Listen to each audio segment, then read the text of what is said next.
Ladies and gentlemen, how are you? It is the one of the only Sir Hale speaks in the building. Good morning to everybody. Let's deal with the elephant in the room, guys. The show was scheduled for 6:45 a.m. and as you can see, Sir Hale was late. Why was Sir Hale late? Let me keep it 100% with you. Sir Hale overslept. We overslept because we had an interesting show last night. Very interesting. But we're here this morning, and I'm so glad that you guys are tuned in with me this morning. How have you been? How have you been? How was your week been? How was your weekend been? Very glad to see everybody. Before we get the show started, let me show some manners. Let me show some respect. Before we get started, let me go through the list and let me greet the good people of the chat this morning. Good morning to Lady India. Good morning to you. Very good to see you. I see Big Cap is in the building. Good morning. Good to see you. Glad to see you, man. Ladies and gentlemen, the world's greatest candidate is in the building. What's going on with your candidate? I'm going to drop the link soon. Somehow, I'm not sure if you got my email, but I'm going to drop the link because I really want to hear you part of the conversation. What the funk is this? What's going on, my good sir? Good to see you, man. Yep. He says it has been sad to see how many ladies feel Will Smith did the right thing here and how many boys who think the same way. We're going to get into this in just a few moments. Yeah, I just want you to buckle your seatbelts this morning, guys. Today's conversation is going to be more on the deeper end, and I'm really looking forward to engaging the ladies in this conversation. Last night, I talked more so about Will and the emotional development that men need to have and how we can promote this. Today's topic is going to take a little turn in terms of what I will be addressing and the focus that we'll have. So stay tuned. So a good comment, what the funk is this? We're going to dig into this. The Anti-Socialite Podcast. Good to see you. Thanks for being here. Stephen Day, what's going on with you, sir? Very glad to see you here. Listen, he says, I knew he would be late after last night. Listen, sorry about that, child. I'm really working on that. Talk Hale, Lady Let's Chat is in the building. Good morning to you. What's going on with you, baby? What's going on with you? Ladies and gentlemen, Womanosphere versus Manosphere is in the building. Good morning to you. Very glad that you're here. Ian Mills is in the building. What's going on, Miss Ian Mills? Good to see you. Ladies and gentlemen, Samantha Michelle is in the building. Very glad to see you. I see Braves Club. What's going on with you? Very glad to see you here. I think you're new here. Thanks for being here. Thanks so much for being here. Very glad to see you. Ladies and gentlemen, Jenny Marina's in the building. What's going on with you? What's going on with you? Boss Lady Iris, I see you. Bravo with Sheila. Ladies, Let's Chat is in the building. Good morning to you. Thank you so much for being here. I see Mrs. Tide. I see We Unlock Nation. I see Red Lipstick Vibes is in the building. Very good to see you guys. Listen, let's get the show started. I did the video yesterday on Will Smith because I think it's important. I am going to begin making the conversation of emotional intelligence and emotional discipline part of my shows. And the reason I'm doing this is because I don't want, when we think about emotional intelligence, for our minds to switch to think that we've got to go to some scholastic conversation. No, emotional intelligence is not a conversation. It is an awareness that you have about yourself and the way you relate to others based on your ability to understand self. Does that make sense, everybody? And this plays out in your interpersonal relationships, your social relationships, the responsibility you have around that. So we're going to make emotional intelligence and development a part of our regular conversations so that when we have these conversations, you don't have to switch on your thinking cap, but that this is just a way of life. Does this make sense, everybody? Does this make sense? So that's what we're going to do. And I'm hoping that everybody on here as well will do the same thing because it is very important. It is very important that we do that.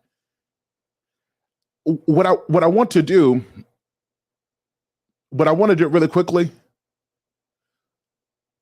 What I want to do is I want to play something very quickly, and I want to show you something.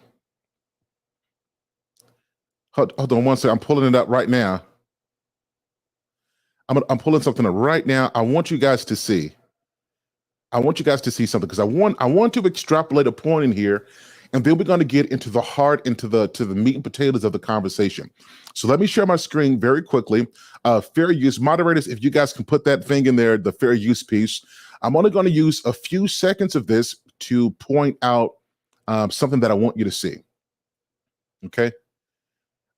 So let me share my screen. Let's do this. Chrome tab up. Excellent. Okay. If you can see my screen, let me know if you guys can see that pretty clearly. I want you guys to see something. So if you look at Will at this particular point,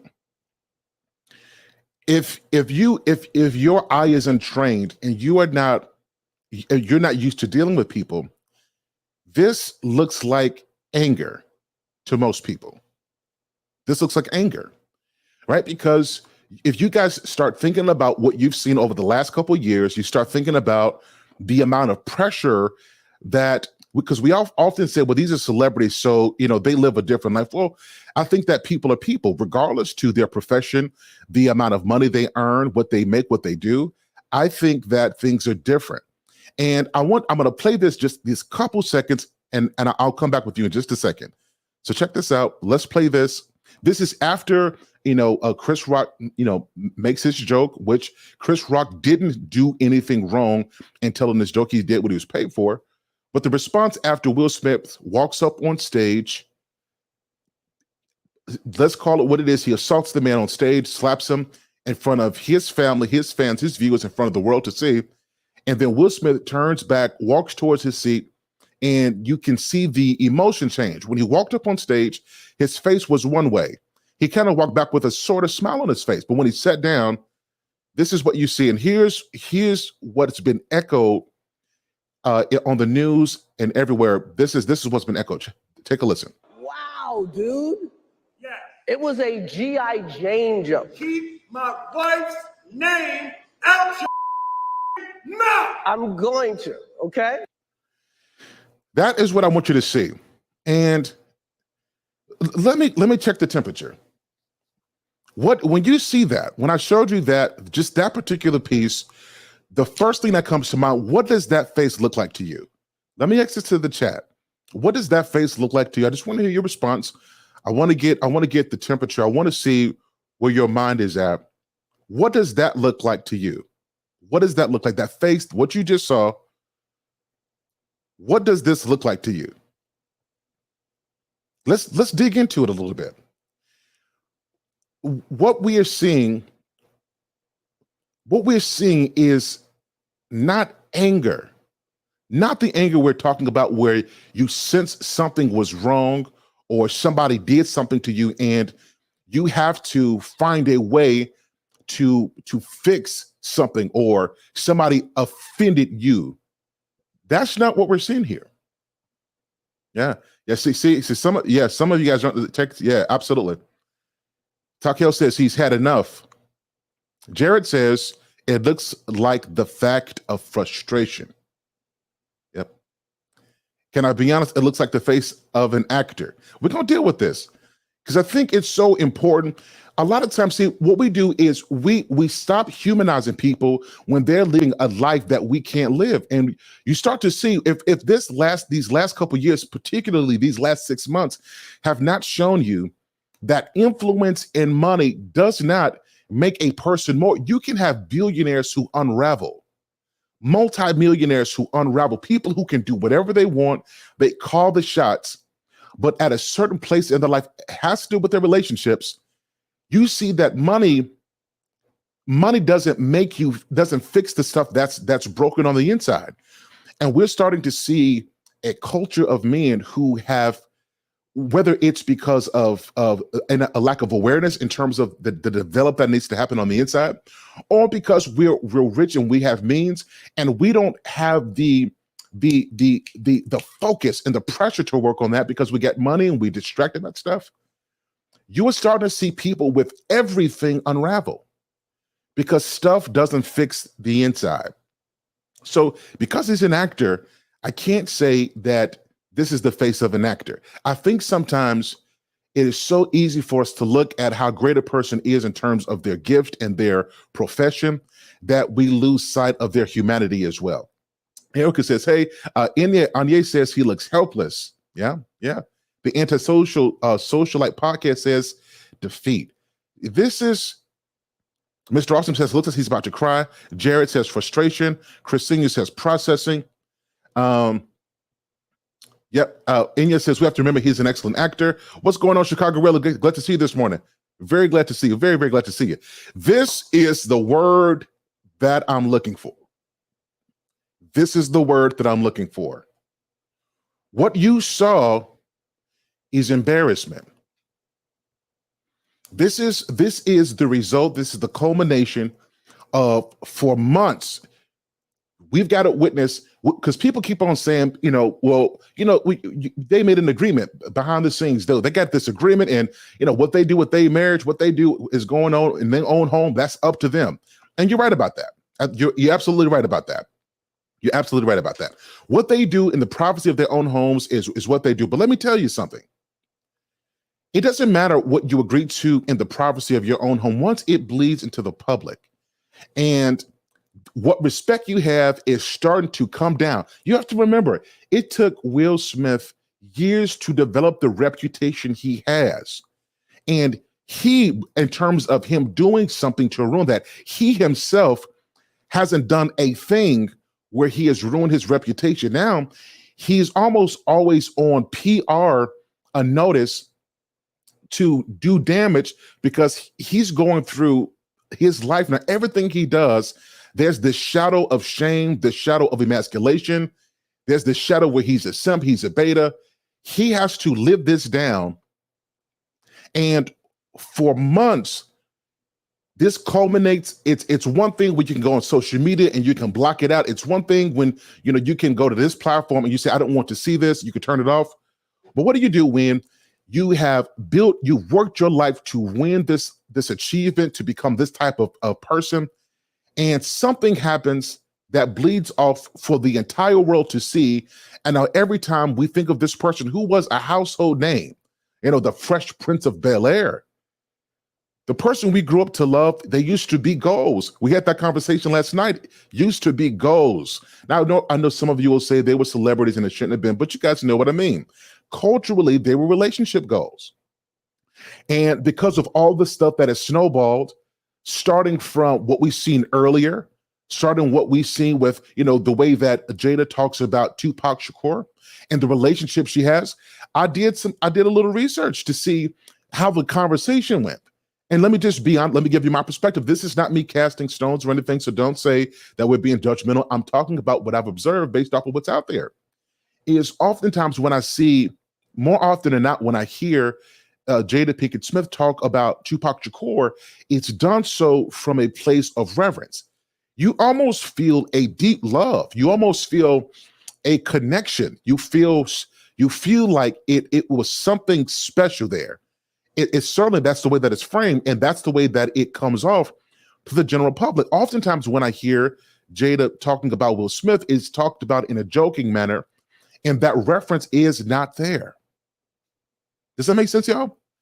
And so you thinking about Will, the person, not the actor, not the businessman, not the millionaire, because as we're starting to see, it does not matter how much money you have. Money does not fix here. It doesn't fix here. Money doesn't fix here. It may distract you. It might make you look good, gives you access to stuff, but money itself does not fix anything. And we're starting to see millionaires like this unravel. And I think it's because of this. So he's got to hear how Tupac Shakur is talked about. He's got to hear, that he's in a marriage now that he didn't want the open. Now, this is just from what I've read. I haven't talked to them personally, but this is what I've seen. He really is not the one who wanted that, but he has to take some responsibility. He accepted it. This is what he chose to do. And I think that at a point when he recognized that in order for him to get with the woman he wants, that he would have to compromise his values. I personally think that this is the start. This is the beginning of a collapse of something, that even if the union doesn't collapse, it does something when you go against your own moral code and principles. And herein lies the point to everybody. If you are in a relationship, if you are in a marriage, you have to make sure that the moral compass, the moral values you have, it is so important to have someone to share those values with. Otherwise, here's what's going to happen. is at some point somebody's going to get embarrassed and somebody is going to be resentful. This is just what's going to happen because someone's going to get to do what they want to do or the perception of it while you are constantly trying to fix the optics of something you agreed to that went against your values behind the scene. Does that make sense? Does that make sense, everybody? I don't want to give you just a lot of words. I want to make sure that we're getting the meaning behind this. And so because Will did this, he has to deal with this. So this happens. Of course, there are some reports that that Mrs. Smith has been around with other people in the same industry her husband is in. We speed this up that not only is Will Smith a cultural phenomenon, but he also has a music career.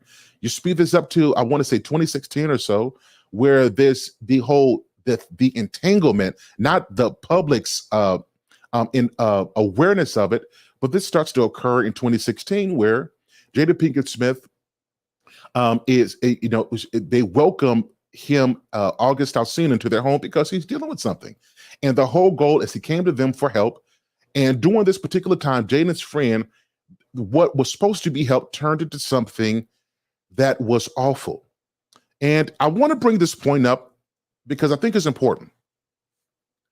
We glossed over what this looked like, and I often wondered what it would look like if the tables were reversed.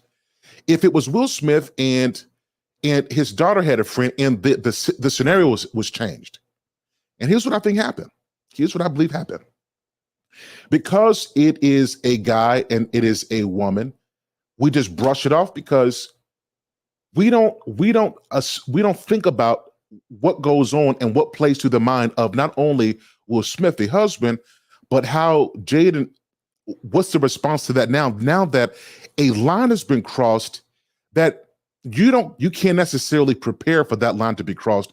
And then not only for it to occur, but for now, that person to do interviews and it to bleed off into the public's eye, the thing that was agreed to behind the scenes. Does this make sense? Now, again, I'm not painting the picture of anyone. I'm just stating what's already out there for us. Does it make sense? Shout out to the Intentional Millionaire. Good to see you, sir. So glad to see you. It's Erica. Erica, salute to you. Very good to see you. KP from KC5. Chris Sr., CJ100. Very glad to see you this morning. And so all this happened. This bleeds out. This goes on. He's in the process of writing a book. He's acting. He's doing things. This bleeds out. And at first, because this is the point that people forget, that once this came out, Mrs. Smith denied the allegations of August Alsina. And what that did for us is it gave us hope to say, you know what, this is a celebrity couple. Somebody is coming out trying to use this to come up, to do good for their career, to bolster their numbers, their views. At this time, August is promoting a new album. And so it looked like when she addressed it and said, this is not the case. Later it comes out and she says that what was put out there was a PR statement that she didn't have anything to do with. And she ends up bringing her own self to what is known as the red table. Once the red table comes out, you start to see a candid conversation in terms of not only what was called an entanglement that Will has to correct and say, hold on, an entanglement. No, this was a relationship. This was, let's call it for what it is. And this is the point that I bring up to people who say that they had an agreement behind. If it's such an agreement behind closed doors, then there's no question as to whether or not the entanglement is indeed a relationship. And I think that that's one point that we miss. But let's go a little bit further with this. Let's go a bit further with this. Let's make sure you hit the like button. If you guys are new to my channel, hit the subscribe button. We're working on 2,000 subscribers now, so you guys hook me up with that. But so let's deal with this a little bit deeper. So they bring him to the red table. They have this dialogue, this back and forth, and she says that she just wanted to feel good. She just wanted to feel good, and that being able to help somebody else made her feel good. And that got spun a different kind of way. That happened a certain kind of way. If you remember that interview, you began to see the defeat. Oh, what's the word I'm looking for? The embarrassment in Will's eyes. This is where all these memes come from. And I do believe that their business team on the back end did a great job of trying to spin it to get the focus off so that it doesn't look like there is a level of brokenness and unhealthiness in that relationship. They spun it. It's good business people do because we have a brand to protect. But here's what's going on. As human beings, beyond our money, beyond our affluence, beyond our influence, we still have to deal with the very humanness of our emotions, the very humanness of embarrassment and shame. We have to deal with this. And I oftentimes say this. Now, this is going to sound terrible, but I want to make sense of this. If Will has done this, if the roles were reversed, this would be considered wrong. What he did was wrong. If the roles were reversed, this whole entanglement thing, if the whole thing was reversed, Will would have flat out been wrong. Let's check. Can we agree to this? That if the situation was reversed, Will Smith, there would be no hesitation, no question. There would be no need for deep conversations. He would have been wrong. He would have been stripped of his reputation. He would have been stripped of, certain opportunities. Things would have changed. But because he is a man, he is a guy. Let me say, because she is a woman and this happened with a guy, it would just look at it completely different. But if this was Will Smith, make no mistakes, Oscars, he wouldn't even be there. Certain movie roles he probably wouldn't have. People would have boycotted his movies, would have boycotted his book, the tour that he took about his book. People would have boycotted that because not only of the optics, because as human beings, we understand that if you say that you welcome someone in your home who is not well, and we take advantage of them in a vulnerable position, regardless to their age, then that's shunned upon. We all know, but because it's a woman who did this, our biases play out and we let stuff slide under the rug because that's just what we do.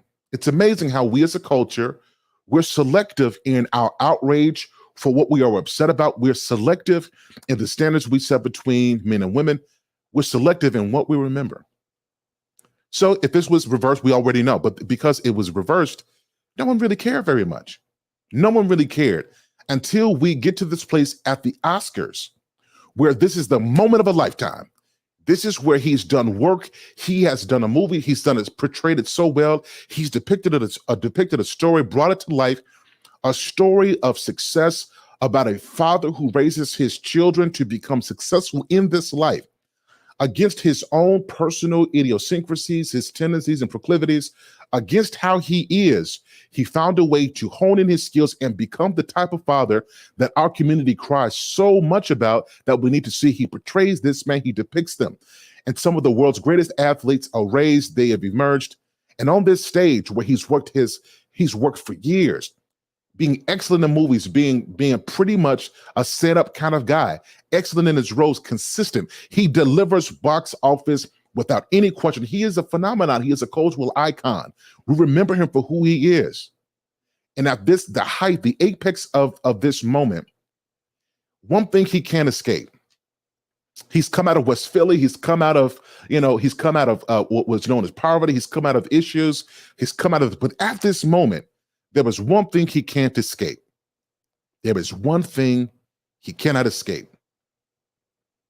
You guys know what this is? This is what he can't escape. Will Smith cannot escape the hidden cost of love. He is unaware. I don't think that he spent enough time understanding and assessing where he is from an emotional perspective. But we begin to see that because there are things that are unprocessed, things that may be going on that he is not yet aware of, that he's dealing with something that I want to present to everybody who's watching this morning. This is a hidden cost of love. This is what we see when we choose to be in a relationship and we see what it's doing to us, but because this is the love it takes, we're willing to give up so much just to sustain what we have. So it's my question to everybody. Is this love? Is this love? Is what we're seeing love? Because when I saw this, I went immediately to social media to see what the temperature was. And here's the things that I heard. Oh, he's protecting women. He's protecting a Black woman. He's protecting his love. Is this protection? Was he protecting his wife? Let's start there, everybody. And then I'm going to open up the call line because I want to hear what you have to say. Was this instance of him walking up after a joke has been said from a comedian who's paid to do it? He walks up and he assaults him, another man, another successful man who was also a legend in the industry. Was him walking up and physically assaulting someone who spoke words? Was this indeed him protecting his wife? Let me ask this. I want to hear the chat's response to this. Shout out to Red Lipstick Vibe. She says no. Stephen Day says he wasn't able to take time for himself to support things out properly. I agree, to sort things out properly. I agree with that. He's a winner, and that can't win with her. It's not love. One Pan wonders, wow. CJ says no. Yes, Jared, yes. That's exactly right. Red Lipstick Vibe said no, it wasn't loved. It said Will vowed he wouldn't get another divorce, so he's proving a point. Yeah. Listen, so I think we understand what's going on here. That Will was not protecting his wife. Here's what I believe. Now, guys, we can argue my perspective. I think Will was protecting his ego. Because if he didn't in that moment after something was said, and we're seeing the outward response from the love of his life, the person he's married to, if he does not say something, what's going to be the narrative today? So the last month, the last year, he's been in an entanglement. All kind of memes. When we think about the month of August, we think about August Alsina. There's so many things that he has to go on the internet and see about himself. His decision, let's put that out there, his decision. But he now has to deal with this. He has to live with this, whether he likes it or not. I cannot tell the thousands, the millions of memes, the millions of posts that have been made calling this guy a beta, a simp, all kind of names. He has to live with this. It was his decision. He has to live with this. But what would the headlines been if it was seen that something was said and the response from his wife that she thought that the joke was completely distasteful? What would the narrative have been? And I'm not talking about the outside world. I want to just talk about you who are watching. I don't want to bring in everybody, but from you, what would the narrative have been? Oh, he should have said something. See, Will is weak. Anybody could talk about his wife and he ain't gonna say nothing. He's a simp. He's weak. See, if that was me, I know this is what we do on social media. Well, if this was me, this is what I would have done. Well, I would have did this. I would have took it even further because folks gonna know what we would have done is it would have been a completely different narrative. And what would this have done? It would have overshadowed even more the fact that he has achieved a prestigious award that he spent his time and career working so diligently to earn. Now, we can say no one would have cared. We could say, but even if that's the case, he has gone through enough in the public's eye over the last couple years. Well, that can't be his perspective because we are judgmentalist people. We are very critical and we're going to have something to say about this. And the narrative would have been, see, he's weak. He don't run his relationship. And so in this moment, because he's got unresolved stuff, this is just my belief. Again, I'm not a psychiatrist. I'm not a diagnostician. I'm not a psychologist. This is not what I am. I'm just giving my opinion on this. Is because of this, in this moment, it's not that and again, I want you to see the face. It is not that he is upset with Chris Rock. That's why I did the show last night. That the slap was not about Chris Rock. It was not about this. It's not about this. Not about Chris Rock. This, to me, is a face of embarrassment.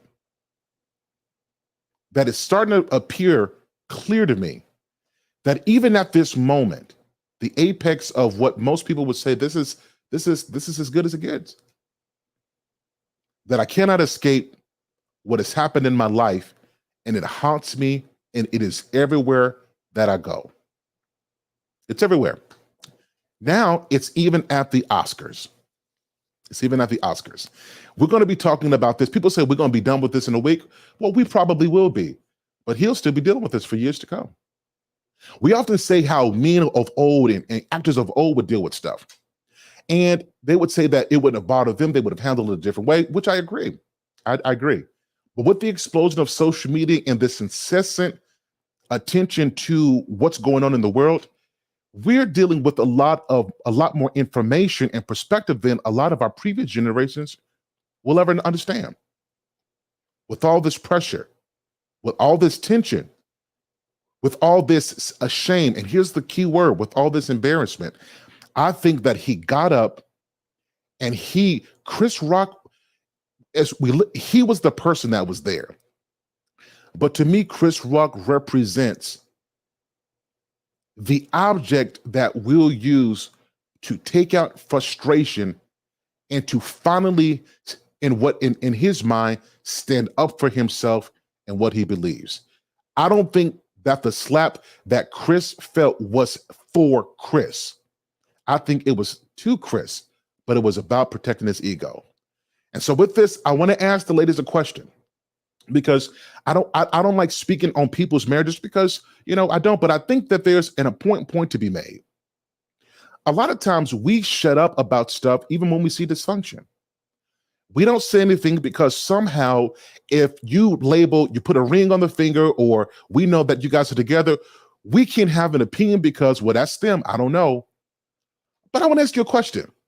If you saw your person in a marriage, and not relationship, in a marriage, and you saw that it was doing something to them, would you say something? Would you say anything? Would you let them know that, hey, you're changing, you're different? Or would it be, hey, that's their marriage, leave them to themselves. I ain't got nothing to say, that's them, that's their agreement. What would your perspective be? I think what marriage is today, marriage means you can't say nothing, even when the signs are obvious. Because Black women were saying that Will Smith protected his family. I saw another comedian say, I wish I had a man like that who protected me. What is that really protection? Why is it that when he does something that could jeopardize himself, his career, his opportunity, the award, that's protection? But let me ask a real question. Where was the protection when all of the information comes out about what's happened in their private life? What happens? Tell me in one instance where his reputation has been protected. Just give me a good example of this, where the protection for him was comparable to the blow he took from just the red table. Just that. If you guys listen, I'm open to being wrong. This for me is learning, but tell me how he's been protected. And his very name, the thing that we all, people who are successful, the people who want to be something, the people who aspire to be something, your reputation is everything. And the very person, the closest person connected to him, is largely responsible. It's not all her fault, but she contributes to how we view Will Smith. So why is there protection when he does something that jeopardizes something that he's worked hard for? Why do we call that protection? And why are we cool with him hurting what he's worked for to prove love to someone who exposes him? You hear what I'm saying? I want us to answer this question. Is this love? The last question that I want to ask you is wise. This is for the ladies. I think it's time for us to start understanding and admitting that wives cannot control their men. Wives cannot control their men. Can we agree to that? A wife cannot control her husband. Can we all agree with this? But I do want to raise a point that I want those who are wives now and those who want to be later, I want to bring up a point, is that a wife cannot control her husband, but she can darn sure influence him. When a man is invested in his job is to make your life better and to make you happy. I don't want to get into the debate that no one can make you happy, because I think you guys understand where I'm coming from. A wife can't control her husband, but she can darn sure influence him. When he sees her in pain and he's the one very emotionally invested, a simple look, like the look we saw that she gave at the Oscars, was enough to trigger him into a response. So here's my question, ladies. Do we understand the influence that a wife has on her husband and how it's necessary that wives who love their husbands make sure that they don't put their husbands in a position to potentially risk what they've worked so hard to build? All right. That's my monologue this morning, everybody. I hope that you guys are hearing what I'm saying. I'm going to do this. I'm going to drop the link really quickly. I see my dear sister content creator, Candid Am. I'm going to drop the link for you. I really want you to come up and I want us to have this dialogue. And then I want, if somebody else wants to join as well, you guys can come up as well. But let me go ahead and drop the link. And let me ask you a question, guys. With all that I said, tell me, do you guys agree? Do you guys disagree? Do you guys see it the same way? What's your perspective on this? Yeah, in the chat, guys, let me know what you think about this. Let me know what you do about this. All right. So while you guys are commenting, I'm going to go ahead and drop the link so that we can have this conversation. Shout out to the moderators this morning. Thank you guys for being here. Shout out to the moderators. You guys just make this. You guys make this go around, and I want to say thank you to everybody who's on here. But I just dropped the link now. I want to have this conversation. Do we see the impact that, or the influence that a wife can have on her husband? Now, this does not eliminate Will's responsibility, because let's call it out for what it was. What he did was wrong. What Will Smith did was wrong. It was wrong. And we cannot get around that. There's no way to say where everybody deals with stuff differently. No, what he did was wrong. So I want to hear, particularly from the ladies this morning, are we starting to see the impact that women can have on their men, and how wives have to be responsible? Now, men have to be responsible within themselves as well. But can we admit, wives, good wives on here who've been married for years, you guys understand this, that all you have to do is look a certain way or say a certain thing, and if that man is invested, a man is willing to risk himself because of the influence you have. A man is willing to do that. Now, I'm going to be talking about emotional intelligence because it's so important for us to have it. Men have to have this, but we have to start talking about this as well. We've got to bring this to the forefront. We've got to make this topic of discussion part of our norm. So listen, I'm going to bring up Candid Am really quickly. We're going to have this banter, and then I'm going to open it up for other callers to join in as well. All right. Candid Am, good morning to you. So glad that you're here. Good morning, good morning, good morning. Can you guys hear me well? Yeah, we can hear you loud and clear. Very good to see you. Thanks for being here. Thank you. Please do me a favor as well. Please drop Candid Am's link to her channel. And I think I see another content creator as well. I think I see Colette back there. Good to see you this morning. I'm going to bring you up in just a moment. But please drop Candid Am's channel. Also, guys, if you're just tuning in, please be sure to like this video and hit the subscribe button. Shout out to RM in the building. Very glad to see you this morning. Thanks so much for being here. Candid Am, so I'm not sure how much you heard, but what's your thought about the conversation this morning? What's your thought about this first? And then I'm going to go ask a couple questions. I won't be on here for too long because I do have to get to work, but I agree. I don't really have that much to contribute. Like I've said this before. I've said this even before this situation occurred on my own platform, just talking about like the love of a man and how it needs to be, that protection needs to be respected. It needs to be revered, and we need not to take advantage of it, because when a man truly does love us, we know what cards we hold. Now, I'm not saying that men are out here just all lunatic and can't control themselves. That's not really what I'm saying. I'm just saying that, you'll be silly if you think that your love doesn't play influence into this man's life.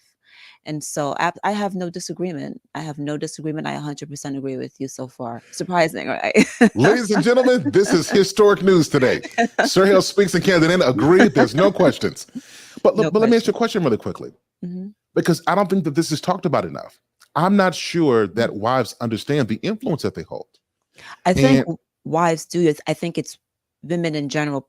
You know what? I don't know the answer to that. I hope that wives do. But I don't know if women in general understand that when that love is there between a man and a woman, there's something that's different there. So let me ask you a question. Do you believe that in this, and just let me know how much you got on time, and then I'll respect that. Yeah, of course. In this situation, Do you believe that we asked this last night that Will is emotionally too overly emotionally invested? So we asked the question, right? Mm-hmm. Do you think that that question is relative to the wisdom and respect that the wife has in terms of the influence she holds of her man? Does that question make sense? No, can you please repeat that? Yeah. So the question last night was: is can a husband be overly invested emotionally? Mm-hmm. But do you think that that question is relative to the woman? Let me give you an example. Let's say a man could be, but as a wife, you know the cards you hold, and so there were certain things you won't do, so that it can never appear that way. Mm-hmm. Does that make sense? Appear that way, meaning how? Yeah. So him being in that situation, like if you know you're with a guy who will do anything for you, Mm-hmm. you're going to kind of be cautious in terms of what you expose Yes, him to because you know what he's capable of. absolutely. If I was, I mean, I'm not any Hollywood star whatsoever, but if I Yes, was, she is. She's a Hollywood star. She's being bashful. if I was in her seat, I would have ate that joke. I would have ate that joke. I would have sat there. I would have smiled. I don't care what hurt I felt on the inside because the situation isn't that serious to me. It was really about my husband and him having a moment. And now it's besmirched with this whole controversy. And so I would have sat there and I would have laughed at the joke and kept my feelings bottled up until we got back to the house. You know, you said something that really got me. You said what you would have done is you would have made it about him because this is his moment. It is. It And was. I find this interesting that in his moment, it's about her. And her moment is about her. He makes it about her. She makes it about her. Do you see that parallel at all? What do you mean that she made it about her? So in this moment, I think that here's my honest belief that joke, I would have hoped that she would have laughed it off, Mhm. showed no expression, but certainly don't make it big and be conscientious that eyes are on them, right? All the stuff, all the weight, all the stuff that people have seen, that you come into this knowing that eyes are going to be on me, so let me be on my best behavior, quote unquote. That's what I I believe. agree. I agree. But I also think that there's dual responsibility there. She knows her husband more than anyone else, more than anyone else. And so, you know, she knows what her response is going to trigger in him. I know as a wife, as the wife of my husband, I don't know about anyone else's husband, but I know the wife of I know that my response, he's gonna he's gonna respond a certain way. And so I would have ate that. And I believe, you know, that she knew a little bit that he would have understood that she was hurt. I don't know if she understood that he would have completely responded the way that he did. I don't even know if he knew he would have responded that way, right? But I knew that the communication, the unspoken communication between the two of them in terms of like that hurt me, that was there. But I don't know, and it's his responsibility. Like granted, he understood that and he saw that. Grant, it's not up. He was wrong for taking it as far as he did. Mhm. That's That's a my fact. opinion. Yeah, that's a fact. You're absolutely right on that. He took it very too far. To me, he should have shown some restraint. But here's my last question: Mhm. is what would the optics have been if in that moment? Because you know, again, the eyes were on them.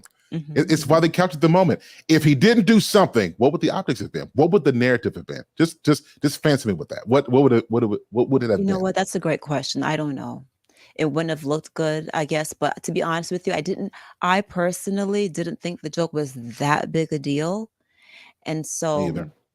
um I don't really think that we would have been talking about it. Even if someone was like, ooh, it's kind of silly, we would not have been talking about it. Like yesterday when I turned on YouTube, there was nothing. All the lawyers, all of the commenters, all the podcasters in different languages, I saw this being spoken Me about. It too. was on every news network. That joke was not worthy of being carried that far. It was If you not. notice, if you notice the attention, they don't even give the joke itself a whole lot of airtime. It's really the No, response that they give because the joke, exactly. to me, if you know Chris Rock's stand-up comedy, you know that joke was light compared Mhm. to other Yeah. things he said, right? Yes, yes. And I think this is a lesson also because we often talk about like as we grow as people, it's not what is the saying? Something like, it's not what happens to you, it's your response as to how you respond to what happens to you. And this is a perfect example. Like, this is a perfect example of, like, it's not about the joke, it's about your response to the joke. It's not about someone doing you wrong, it's about your response to the wrong that was done to you. This is a perfect example of that. Yeah, but now that you said, one more thing. This is Sure, good. yeah. Red Table Talk is about living in my truth. So I'm gonna say stuff living in my truth. Why is it when somebody else makes a joke about something, that energy is not given? You understand what I'm saying? Like on radio, we can say whatever we want to say, but now it's time for a jokey joke, and I can't take right. Why is it this way? That's a great question. I don't have the answer to that, because the whole thing, I guess the whole Red Table Talk is about, like, putting everything out there and all that kind of stuff. But when someone jokes about it, now you want to be sensitive, right? But you was all willing to put. That's a great observation, Sir Hale. That's a great question. I don't know. I guess oftentimes we want to be perceived that we're okay, but all of us have some kind of scars. All of us have something that we're insecure about, and so I personally think that, when it pertains to your marriage, something needs to be held sacred. That's my personal opinion. Even if you're a star, even if you are a celebrity, if I was a celebrity wife, I would be in the background. You would hardly hear from me. I'd be in the background, minding my business, living my best life.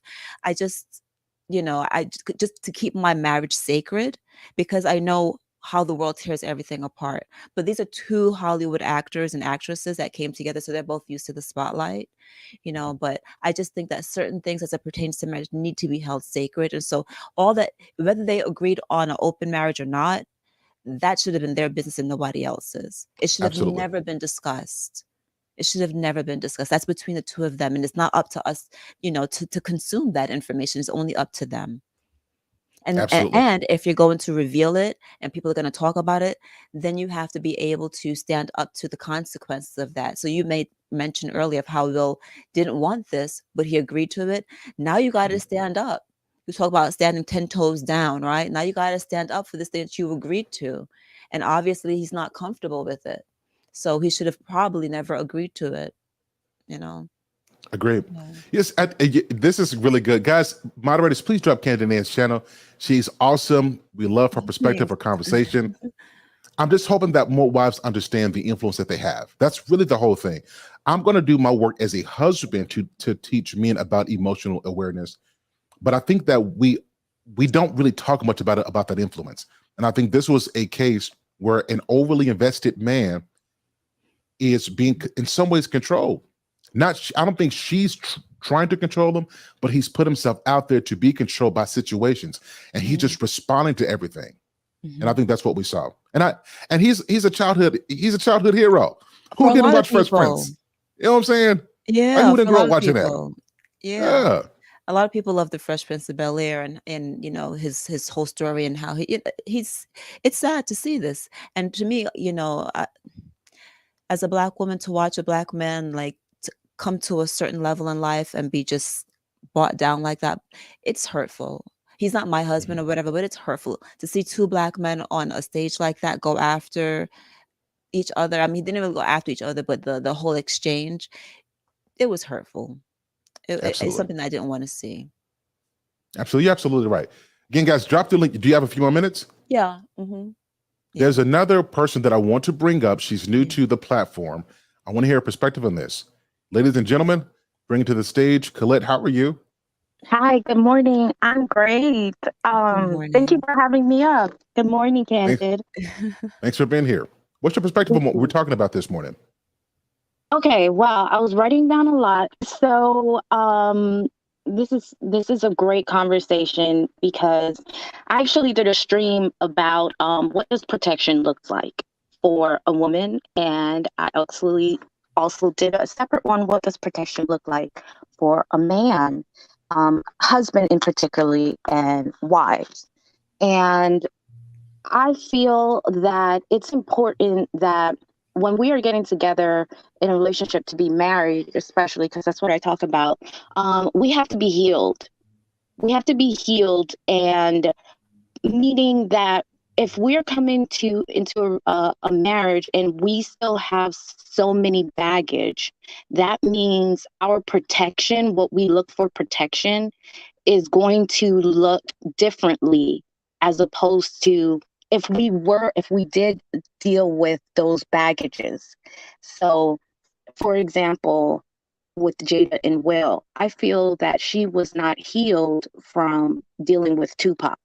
I mean, if you've watched so many of her interviews, she just finds some way, somehow to bring up that man. And it's like, you were never even married to this man, but you could see that that relationship had an imprint on her. So her protection, what she looks for protection now that she's bringing into her marriage, is a little different from what she would have required from if she was healed from that. And I feel that she's putting that on, and this is what a lot of men and women do this as well. We're coming into our marriages and we're requiring a certain type of protection from our spouse that maybe that is not their job, in the sense of, when Will got up there to slap that man, I do not want my husband to protect me that way. That is not a form of protection for me. But for some women or some men, maybe because they are coming from some type of trauma, their protection may be in the form of physical. I need you to protect me in the sense of, if someone talks to me certain type of way, I need you to get a little louder with them, or I need you to physically, do something to them, because for them, that's where they're coming from. So they're requiring that protection from that spouse because they were not healed. Mm-hmm. Let me ask you a question. So in this situation, because I saw a lot of my sisters, like, this is protection. He protected his black woman. It's good to see black men protecting their black. I saw this. No. How is this? Okay, do you see this as protection at all? Absolutely not. This is absolutely not protection. This is absolutely a liability. Like, and I said it in the chat. Jenny Mariah, she actually said, she's like, she should have just left him home. And I said, you know what? He should have left her home. And I said, you know what? Absolutely. He should have left her at home, because it seems as if they overshared their marriage, and they are at a vulnerable place. They're now. So she's more sensitive in the sense right now, and he's more, as you saw, I just saw the clip of it when Chris Rock told a joke. He was laughing at the beginning. And then he turned over and saw her face. So he was more in the sense of, okay, I'm gonna put my game face on, and she's more in the sense of, okay, I'm sensitive right now. I can't handle this. So he looked to her like, okay, now I need to step in. And one more thing that I don't think the audience know, or maybe you guys don't know, but it wasn't too long ago, they had another red carpet incident that another interviewer brought up their entanglement. And you could see on both of their faces, they were kind of, Will and Jada were kind of like, why would you say that? They were just uncomfortable, but they laughed it off. Right. So I say that to say is, it seemed like since that incident happened, it was all over the blogs. It seemed like since that incident happened, maybe they had a behind the scenes conversation, and Jada must have said, hey, maybe you didn't protect me, and you should have said something. So I think this is where it led into this situation. Because like I said, when it happened, he was laughing, and he looked over on her, and he saw, okay, you know what? Maybe we had the conversation. She said, I need to protect her. So it goes back to, not being healed and putting that quote unquote way of how you feel you need to protect it on that person. That is not. Go ahead. Let me shoot to the point before you move on. Mm-hmm. I believe that in our community, our culture, I think that we use hurt too much. I've got unhealed stuff. I'm hurt. I got stuff. Couldn't this just be plain old selfish? Yeah, it's no excuse. I agree. Yes, yes, and that's exactly, and that's where it comes into the point where I said that we need to be healed before we come into another relationship. And it's not to say that, okay, we're just going to be perfect and we're not going to have any baggage. But if we have absolutely really hard traumas, we're bringing that into our marriage and asking our spouse to now live up to the protection that we um, feel we need because of the traumas we went through. And that's not See, fair. as a man, here's what I hear when I hear we need to be healed. I hear, because when I hear this, I often say, so let's pinpoint the hurt. Let's go pinpoint the thing. And now it just becomes this culmination of bits and pieces of experiences. I think it's not that we need to just be healed. I do think that there's a place for it. I think some of us, and I'm going to say this as respectfully as I can, some of us need to grow the hell up. You're in a marriage now. It's not just about you. It's not just about how you feel about things. Now you've got to consider the person you're with. And I think so many people, when they don't want to be held accountable, guess what the default word is? Hey, I'm hurt. And not to mention the hurt that you've caused other people. Yes. Because that's not the truth that we want to talk about. Our truth is only truth which we either we're the victim or we're the center when it's going well. Our truth is never the truth that how we are is damaging somebody else. So I think we overuse the word we need to be healed. I think some of us needs to grow up. And I think that's what we're seeing today. Well, you know what? With you saying that, I think it really does mean the same thing when you said that, okay, need to grow up. You still need steps in what does that look like? What does that mean to grow up, right? So that me saying being healed could be the same thing. You still need steps in what does that look like? What does that mean to be healed? So I think we're saying the same thing, maybe just interchanging words. No, we're not. No. So maybe you and I are saying the same thing because we understand, but to the general, no, people overuse this word hurt.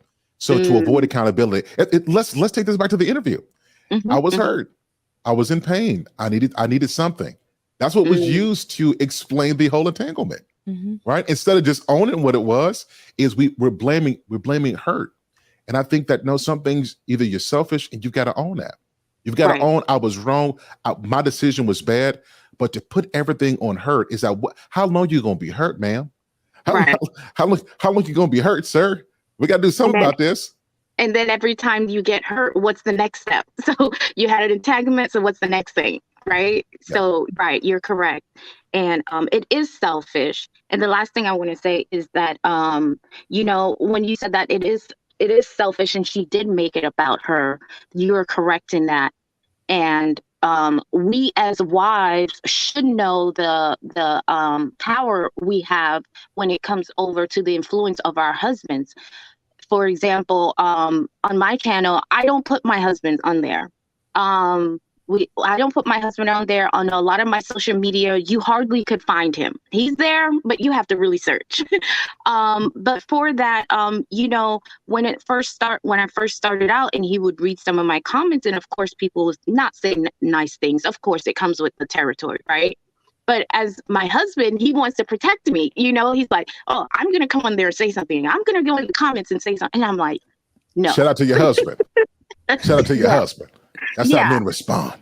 Exactly. And I'm like, no, no. So for that, even before getting into social media, I know my husband. So I know there's certain things that I have to make sure that I protect him from. And let's stop right there. Let's stop. Colette, you just said something. See, you and Candid Ann, I'm gonna message both of you. I think we're gonna do some good work. You said something that I think that people take for granted. You said these words. I know my husband. I know him. I think a lot of people are married to people they don't know. Oh yeah. You don't really know them. You don't know their triggers. This is why so many people got divorced during COVID. Because you married somebody and you don't really know the person you were with. That could be the case, or you know them and you put your feelings above theirs because you're selfish. It could be one or the other. Like, that it's going to trigger a certain response, but you think your hurt overminds everything. And so therefore you have the right to act a fool. So I think there needs to be some consideration. Like there are times where nothing's gonna ever be perfect. I really like 2 seconds here. I remember when I graduated from nursing school, it was a big thing for me. It was a change of career and everything. Can I just tell you that that day, the one dog that I ever had, my husband had to go pick up his ashes from the vet. Right? Never had a dog, and I used to think you have a dog, your dog dies. White people stuff. Like, what is the big deal? Until it happened to me. I'm from the Caribbean, so dogs live outside. This was a house dog. It's our first time having a pet. And he was broken. I mean, you got these ashes. You just picked up this dog's ashes this morning. My husband was so sad and so broken. But he gathered himself up, went to my graduation, took pictures, went to dinner with us, locked it and held it in for me. For me. You know, with my mom, my brother flew in and all this kind of stuff, and then got home and was able to release. These are the things that you do for each other when you love someone, when you know that they're having a moment and you don't want your hurt. You could hold it just for a moment because you love the person. I'm not saying my dog but here, like, it's like, sis, you got so much money, the wigs you could have gotten, like, you're that inside. One little thing I want to also mention is that, you know, many times people make the Red Table Talk professes to be the space where they're speaking from knowing so much about talking about their pain, and they're talking about healing and all this kind of stuff, but it doesn't seem like she was too healed herself. And so I want us as audience members to pay attention to who we're listening to, because these people are out here giving advice as if they know, and they don't. They're just as broken as we are. They Exactly. don't know. If she was truly healed, that would have been a moment she could have at least held in for her husband, or Yes. laughed it off, because G.I. Jane, like I said, is a strong character. And she could have like made a joke. She could have been like, yeah, women, something. She could have like hit back and made a joke about it, you know, but she was obviously very sensitive. It was raw for her, and it became more than it should have been. So all this idea that, you know, you're listening to these people that profess that they know so much about healing and stuff like that, they're just as broken as you and I. Right. One last thing for you, ladies. I need 2 more minutes of your time, please. 2 more minutes. 2 more minutes. So please tell your husband just 2 more minutes. I don't want to get beat up. No. By It was just I'm these gonna go wonderful to sleep guys. soon. Yeah, that's all. Yeah. Okay. Yep. One thing that I respect about some of my elders, some of the things that they used to say, is that it wasn't just that they reacted to situations. They understood that I represent my husband. I represent him. And somehow I think that we've forgotten that what I do impacts how he looks. Can we speak to that? Is that a lost thing? Do we not care about this? Can you two are both wives. Can y'all speak on this? I 100% agree. What he does represents me. What I do represents him. It represents my family. Before like this, yeah, I don't even know what to talk about. Like, I agree. There's even when I meet somebody, I've told my husband, if I don't look right and you meet like an old high school friend, I'm zooming past you, because I don't want people. My response, and I don't care how vain you want me, my response is I want his friend to be like, dog, that's you? Okay. That's your girl. That's your wife? Damn. Okay. I want that kind of response, right? Because I feel like I represent my husband, you know, and he represents me. Like, we're a family in here. These are, I won't say my last name. These are the candid, you know, the house of candid or whatever, his house, whatever. The candid people. Yeah, the candle people, right? So we represent each other, just like your wife represents you. You represent your wife. Your kids represent you. You know, oftentimes you teach your children something. I don't have kids, so I might be speaking out of turn here, but you know, they often say, "Who raised you?" Right? Because the kids represent how the parents. That's right. Even though you're like, I didn't teach my child that, because you learned that. The first thing people say is, who are the parents? Where are the parents? Because the family members represent each other. To be honest, when my kids act up, I'll be like, who's your parents? But that's a different story. Colette, what's your perspective on this?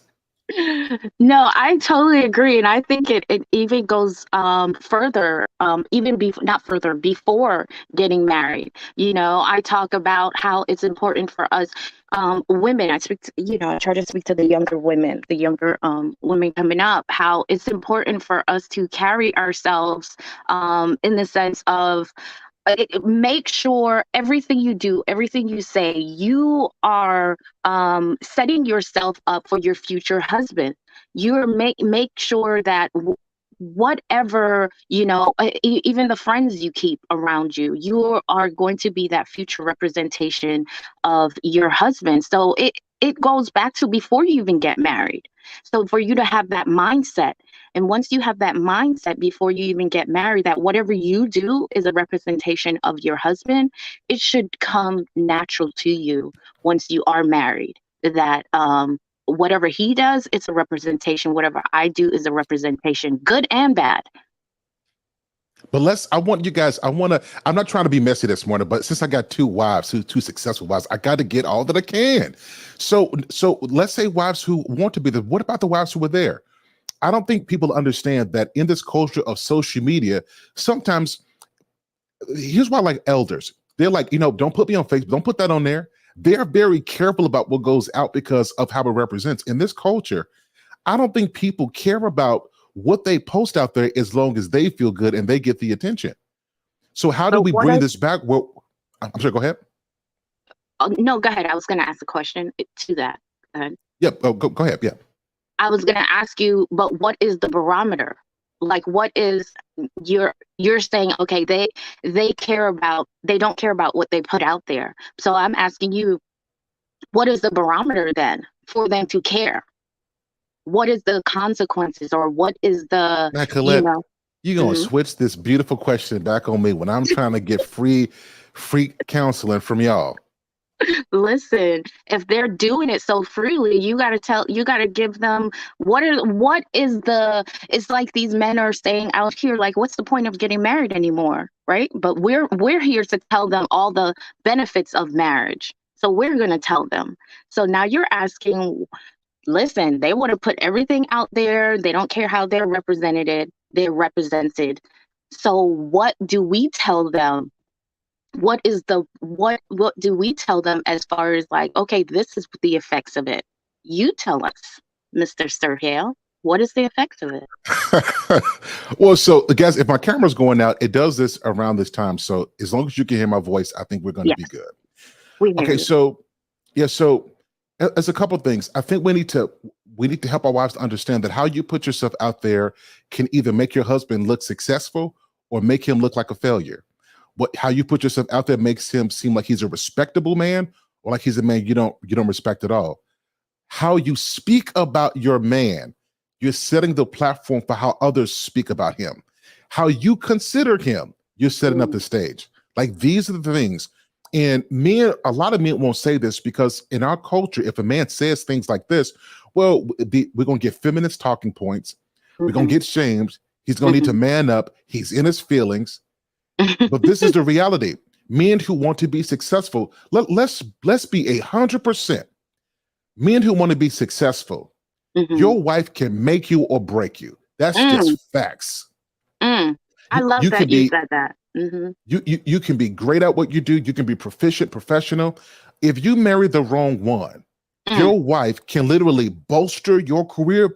Like, part of the reason we all have fallen in love with President Barack Obama, whether you believe in his politics or not, him as a person, is because of how Michelle Obama spoke about him, how she represents him, how she speaks about him.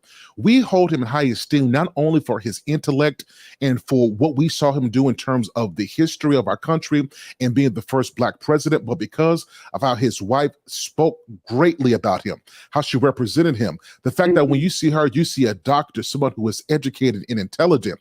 And you say that if a man could get that kind of woman, then darn it, I can give him some respect as well because of what his wife did. Now, he did the work, but his wife didn't overshadow the work by contributing something negative that takes away from what he's worked so hard to build. Wives play a significant role in whether a man is successful or whether he is not. Yes. I'm so glad you said that, because that's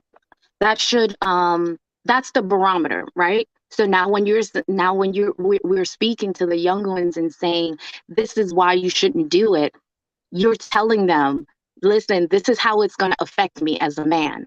And I appreciate you saying that, because they need to hear why it's going to, affect them, instead of don't do it, it's a bad look. I could still have my hot girl summer, all that. They need to know, how is it going to affect the men, and men need to speak up more, like you said. I don't hear men. I don't want my wife more. with her titties out. I don't want my wife with her titties out on public. I don't want her with her taking back shots and with the duck lips. I'm trying to become something, and I know you need attention, but the attention shouldn't come at my expense. There were some things that I think Ken Dane said it so eloquently earlier, that some things have to be special. Yeah. And there's certain sacrifices I'm willing to make, because it ain't. Now this is broken English, so Ken Dane, I know you're educated, Colette, this ain't, there are certain things that I don't want to have to deal with. And it's something that, even as a married man myself, I hate to admit this. I hate it because I'm self-driven, and I don't want to believe that someone has that influence on me that they can impact myself. I hate it. Listen to me carefully. I hate the idea that someone else influenced my success, but I have to be realistic. Right. This is why I tell people, who you marry can either be the difference between you achieving or you constantly wishing you would. Who you marry has that effect on your life. Yeah, wow. I think Warren This is what I want women to understand. Yeah, Warren Buffett also said that, like, who you marry plays a huge part in who you, in your wealth and the trajectory of your life and stuff like that. But you mentioned earlier about wives surrounding themselves, or where do you find the influence regarding, like, when your friends are out there talking about a hot girl summer and all these different things. One of the things I personally had to do, and for those that don't know me, my family is from the Caribbean, so there's a lot of cultural things there that I did not like in marriages. And so what I personally did was I sought women that had marriages that I admired, and then I went and I purposefully spent time with them and asked them questions. How did you figure this out? How did you know how to do this? Like I would spend a 4-day weekend. I went to Canada to talk to my cousin Wendy and asked her, you've been married all this time. You guys have a wonderful relationship. How did you figure this out? Because we have similar mothers. How did you not come from all the yelling, all the screaming, all the blah, blah, blah, blah, blah? Like, how did you figure out how to be respectful? How did you figure out how to talk to your husband with kindness? How do you guys figure out, like, how to spend time with one another? I asked, we were up, I think 2 nights in a row overnight, just talking, her telling me, how to conduct yourself, how to say I'm sorry, I didn't even think about that. How to apologize when you don't have to, my husband doesn't have to ask me, like, you're wrong. Like, when you realize to self-correct yourself, just go up there and say, I apologize. You know what? I was thinking about something, and the way that didn't come off the way that I meant it to come off, and I apologize, without even having to be prompted to do so. We had a lot of conversations. Wait a minute. You said apologize without having to be prompted. Yeah, there was a lot of conversations I had with other wives that taught me, that spoke to me, and I had to seek it out. I had to figure it out for myself. Not when I say figure it out, I had to find out from other women that were married, that had relationships that I admired. I had to figure out, I don't know, this is not what I want. I know that this example is not what I want. So let me go find something that I don't know how this works. Who does this? And let me go ask them questions and hope, and thank God they were honest, and thank God they loved me enough to, like, have real conversations with me, conversations that helped me, and that's what I had to do. Excellent. I want to give Colette, she's got to go, but I want to give you a final word before you go. Thanks so much, Colette, for being up here. I truly appreciate you. Nice for meeting you. Thank you guys. And Candid Dams, I just want to say, I'm Jamaican, so I understand what you're saying, and I also want to say what you're saying is fight fair. You learned how to fight fair, fight respectfully, and that is very important in any relationship, in any, not just in the context of a marriage, in any relationship. So, but most importantly, of course, our marriage, and that's very important. But guys, thank you so much for having me up. I will definitely be checking you guys out, and you guys. Hey, Colette. Mhm. Before you jump up, if you can leave your information, just your email or something, so we can get in contact with you. I definitely want to have something with you and Candid Ann. So if you can leave your info, I would really Oh appreciate Lord, that. I'm scared. I'm scared. I was scared too. If you go, I'll go, but I don't want to be by myself. All right, guys. No problem. I will. I appreciate you. Yella says, I guess you can't defend your wife unless everyone doesn't approve it first. Yella, do you believe that? What does he mean by that? I guess Yeah. Do you can't you defend believe your that wife Will unless. he defended his wife? Is that what you believe happened? That's a very interesting statement. Let's bring up it's Erica here, and then I want to bring up Mandrell as well. Good morning. How are you guys doing? Good morning. Good morning, Sir Hales. Thank you for having me. Hi, Candid Ann. Absolutely. Good morning. Nice to meet you in person. Good morning. So let's do this really quick. Hey, Yeah, it's Erica. Erica, Okay, yeah, good morning. How are you? Good. How are you guys? She got the G.I. Jane avatar. She got the G.I. Yeah, so Jane guys, avatar. so Erica, so what do you have on the topic so far? I'm not sure how much you've heard, but what's your perspective on what we've talked about? Because we kind of covered a lot. Yeah, you guys have been on it. I hope I'm not muted. I'm out and about. No, you're Running. good. You're good. Okay, cool. I agree with a lot that has been said, and I think that it's important to. And I'm from Philly, so like I'm conflicted on this on so many levels because I have a hometown love for Will, but I really feel like the way that he handled the situation was not a representation of protection. It definitely was embarrassment. It definitely was misguided, misplaced anger. And I think that the ladies really hit something true when it comes to how you represent your husband. And I think I've been really grieved about the situation because from what they have shared in their, public display of their marriage, he really wants to be a great husband.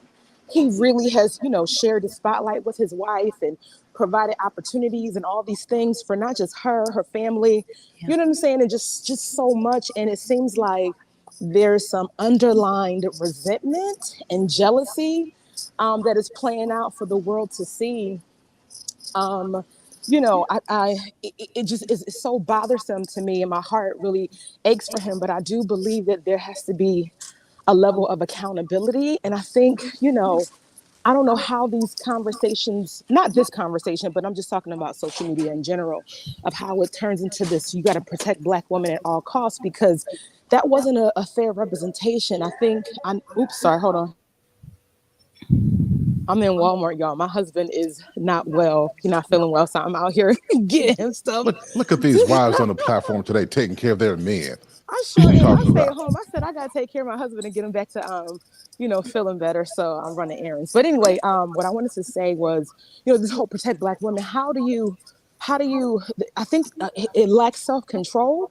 And how could I, as a woman, put my husband in a situation where, yeah, I may be offended, but the reality is that if he strikes somebody and assault someone, that puts our whole family in jeopardy as far as our livelihood, as far as him being locked up. Like if Chris Rock really wanted to, he can sue this man for more than all he's worth, and then your family is put in a position where y'all have no no provision, and so it's ignorant to suggest that to come to physical blows is a form of Yeah. protecting a wife. That's not it. And just really quick, it made me think about I had a conflict with a male at work like in 2018. And I would come home and be venting. My husband's like, I've heard you mention this person, this man, several times. Who is this person? And so my husband just looked at me and just, okay. And a couple of days later, he popped up at my job with flowers and lunch. And he said, introduce me. So I introduced him to, everybody in the staff lounge. This is my husband, blah, blah, blah, blah. And I specifically introduced him to the male that I was having conflict with. And from my husband's presence and how he shook his hand and introduced himself, needless to say, I had no more issues with that person at work. And so as a way to protect, shout out to the husband. Shout out to the sir. And he came, Black man in a suit, tie, flowers, lunch, and all the things. Very, he's very professional, but he made it known that I was covered and protected. And so, in this situation, I think it looks bad on so many levels. And I think you make some really, really great points. Also, I wanted to note that I have one of my degrees is in performing arts, right? I trained as an actor. And so the academy is the highest, it's the creme de la creme de la creme de la creme of the profession. And so as actors, you're trained towards with a specific etiquette on and decorum on how to handle yourself. And so the fact that even if there was an offense going on, again, I see it as a mental, emotional breakdown that occurred, but you're trained in such a way to be able to be on at all times, if that makes any sense. Mm-hmm. You know, when you go, you dress one way when you go to Chick-fil-A, you go to a high-end restaurant, you dress a particular way because there's a certain decorum and etiquette. And the fact that he lost it and she didn't cover her husband to pull him back or to scream will or any of that stuff really just shows that she's a woman that fights headship. And I think I refer to scripture. There's a reason why scripture speaks so very specifically and a lot about men. And how they need to find the right wife and watch out for the Delilahs and the Jezebels and all these things, because you're right, the wrong woman can be a detriment to the purpose that you have. And I just really hope that, man, Jada gets a revelation or Will gets a revelation to fix this, because it's not cute and it doesn't look good on us at all. So Erica, listen, whatever you're getting out Walmart, God bless you. Excellent perspective. Mm-hmm. Absolutely. And shout out to the picture you got up there as well. It cements the moment that we're talking about. Shout out to you. Last thing, real quick, because I'll continue to listen. I think the picture of G.I. Jane is a compliment. When Demi Moore did this movie, she was considered a sex symbol. So, like, how the comparison, you know what I'm saying? Like, how does it go left? And Cyborgs, I know people in the chat, like, I have 2 sons. I recently had a baby, and I've been experiencing hair loss. So it's not like I can't empathize with her and the transition that it takes with hair and being a Black woman and all the things. But Demi Moore was sexy and bomb. So, like, take it as a compliment, smile and wave, and, like, stop the foolishness. So that's all. The one last thing you said, you mentioned something, Miss Erica. I know you're going to go, and I hope that your husband feels better. I also want to say that you talk about the protection. Protection doesn't have to be violent. You know, one of the ways that you can protect us is by loving security back into us. You know, by making her feel confident about her hair. Baby, you look great tonight. Oh, you're so sexy, and rubbing that hair and kissing that hair and making her not so sensitive. I'm not saying that he is responsible for her insecurities. I'm just saying that men, you have influence on us as well, right? So if I'm insecure about something, you loving up on me, you touching my head and making me feel great, you could really make me like going out here and being able to shield me against that, because you've poured so much love and making me feel so good. You've poured so much into me that I'm able now to go out there and say, I could take a joke. I could take, especially a light joke.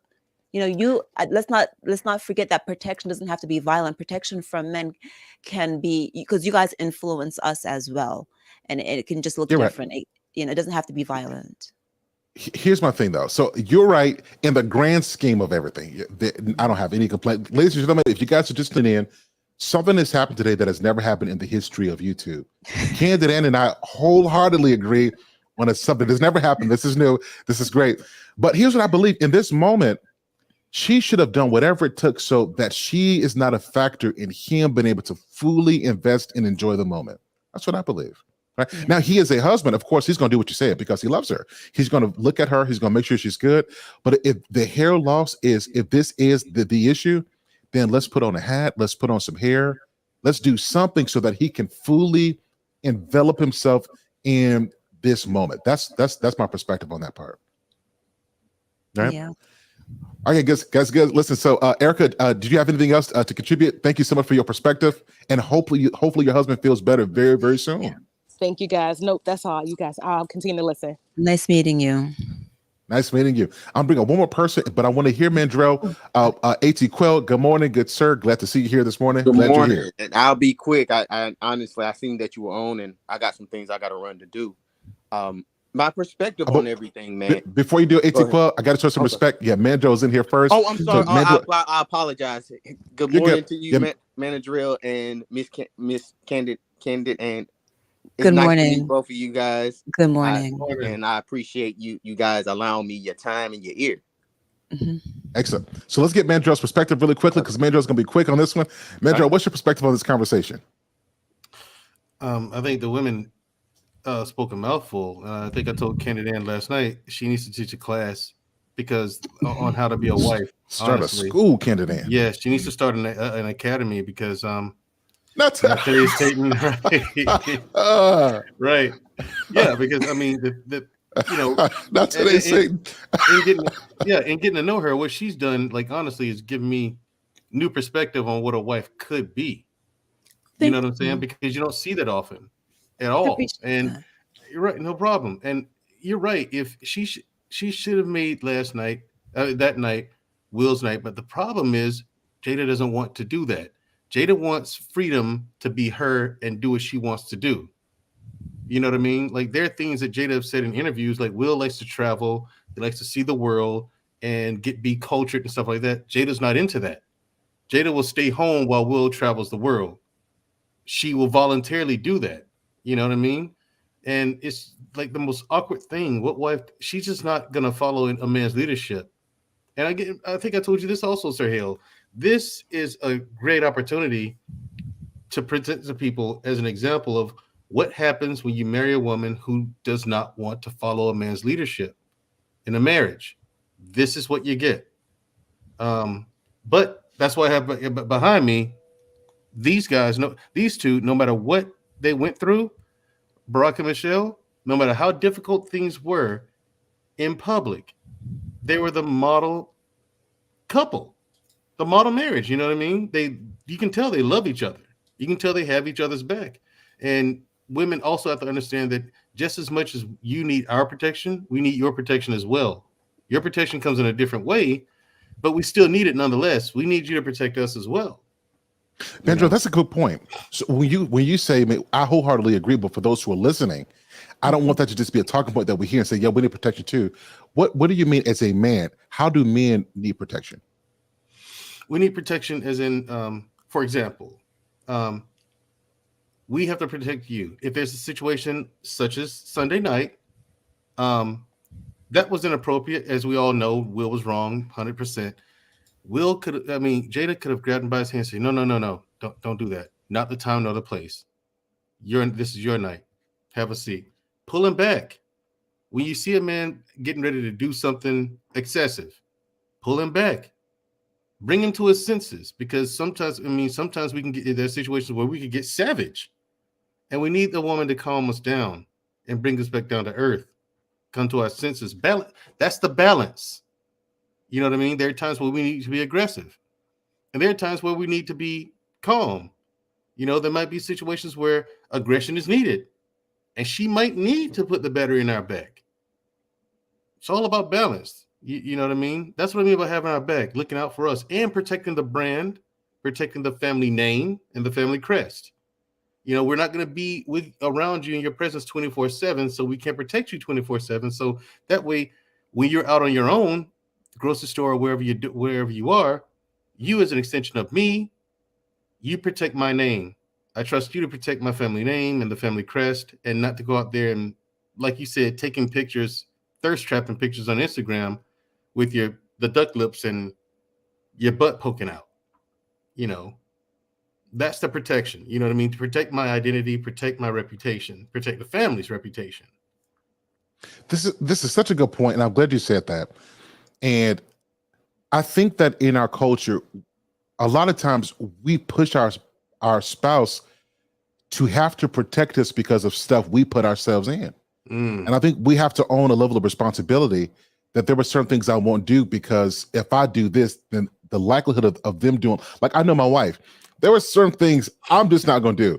Like, if y'all don't know about Talk Hale, now listen, I don't play about my wife, but I can say for sure, Talk Hale don't play about her husband.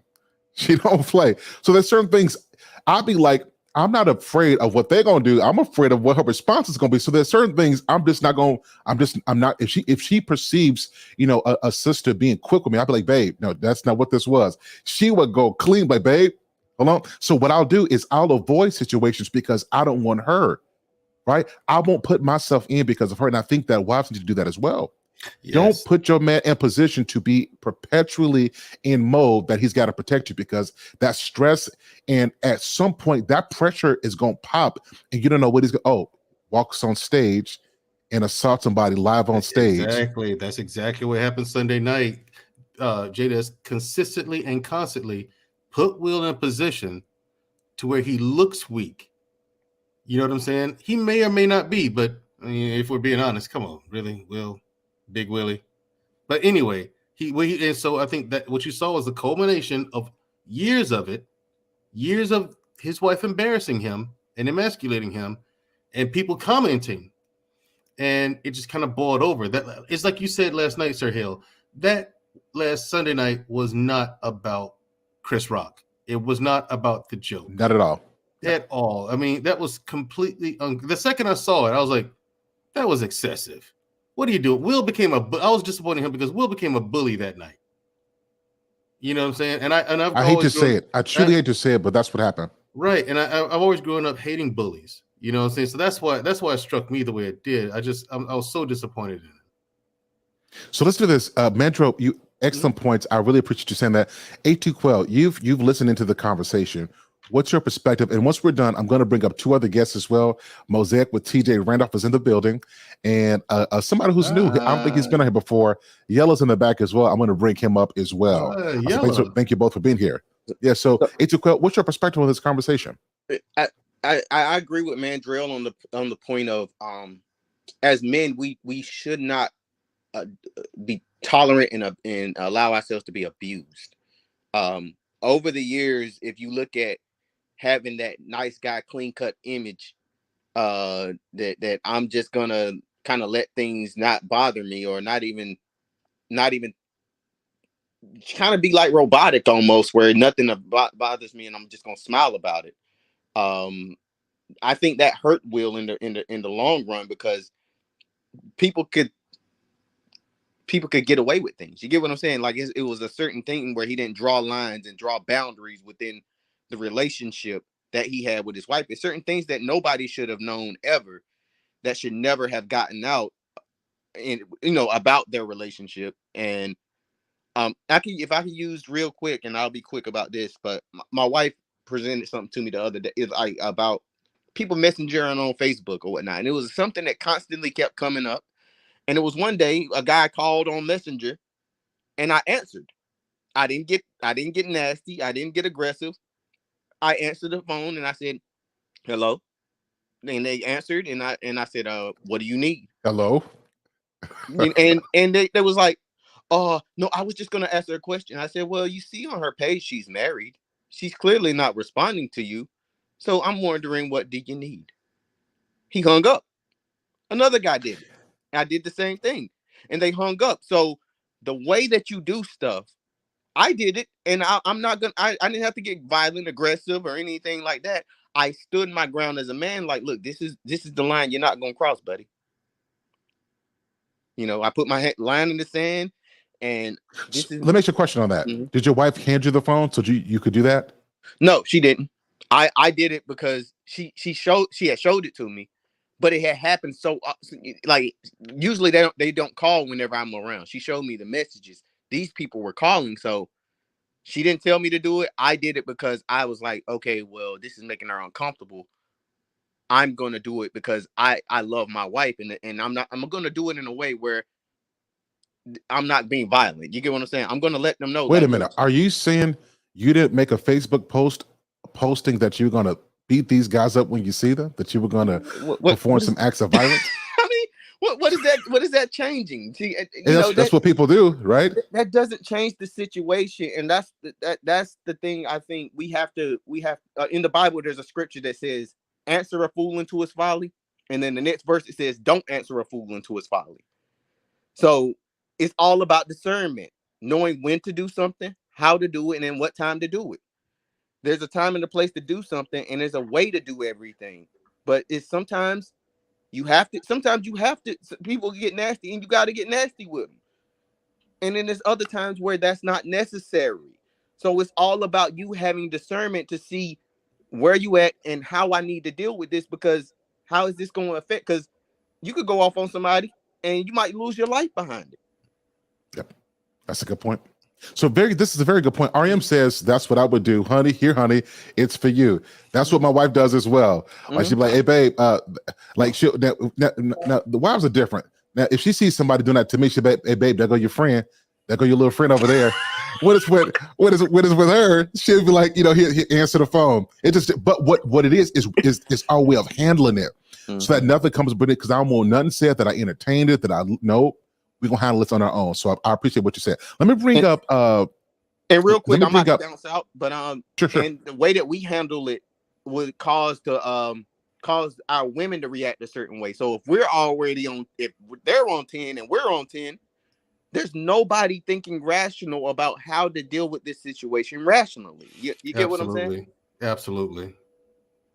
So, but thank you. It's nice meeting all of y'all, Sir Hale. It's always a pleasure talking to you, man. My guy, man. Let's do this again soon, man. I appreciate you, my brother. Shout out to AT Quell. Salute to you and your wife. Congratulations to you, my brother. We'll talk with you soon. Peace. Okay, let's bring up Auntie TJ Randolph. She's in the building. Let's bring up CEO of Yellow Pill. Let's bring them up and let's hear perspective. Yellow. Auntie TJ, how are you? I'm good. I'm gonna let Yellow go in. Please go first. Oh, okay. You said please go first. So I'm gonna bring up the rear because I got some fire for your mind. Shout out to Coach and Clinician.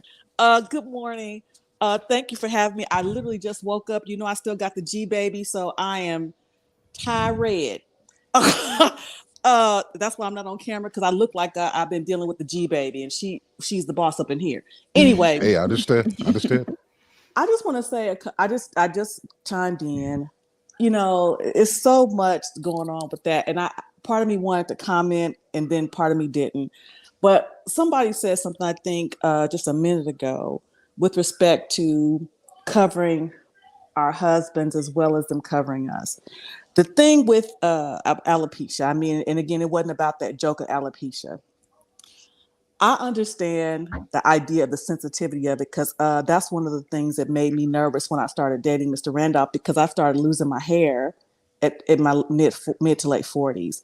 And my hair was always something that was, a marketing a marketing point. So it was definitely a point, my hair and my smile, there was nothing better. But the insecurity just really just took on. You understand me? But one thing about my husband, I don't know if Candid Ann said it or somebody, I don't know. When there are moments that I get more stressed and my hair starts to fall out more, he makes me feel even more secure in who I am. He tells me how beautiful I am. He rubs his hand through my hair, like you said, even though it might be spaces, But me, knowing how he feels about me, it is my job to make sure that he is never, unless it's a dire situation, because I need him around.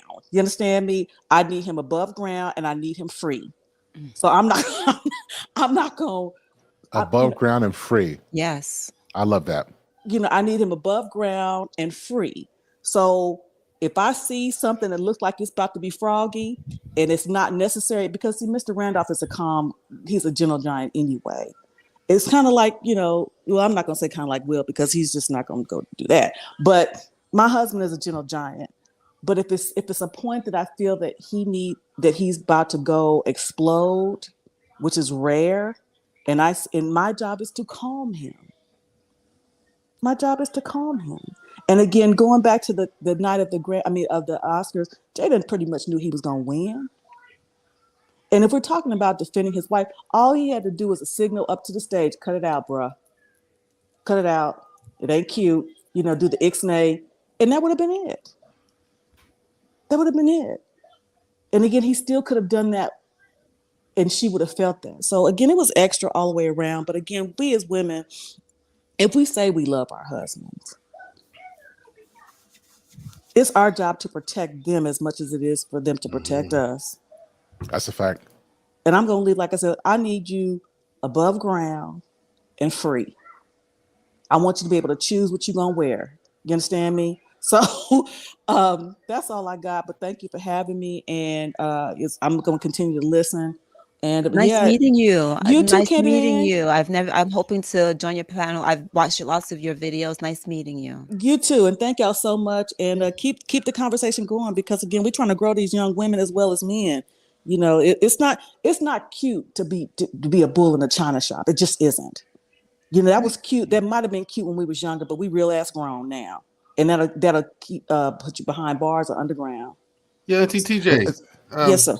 Quick question for you. Like, I see what I find disturbing is that, and I see that what I come to the conclusion I've drawn is that there are a lot of people out there who are just not mature, really, because I see a lot of women in particular saying that Will did the right thing. He was protecting his wife, and I'm just like, okay, no, there's a certain way of handling things, and like, what's your take on that? Like, what is that? Is it? Am I right? Is it immaturity, or what is that? I don't know what that is.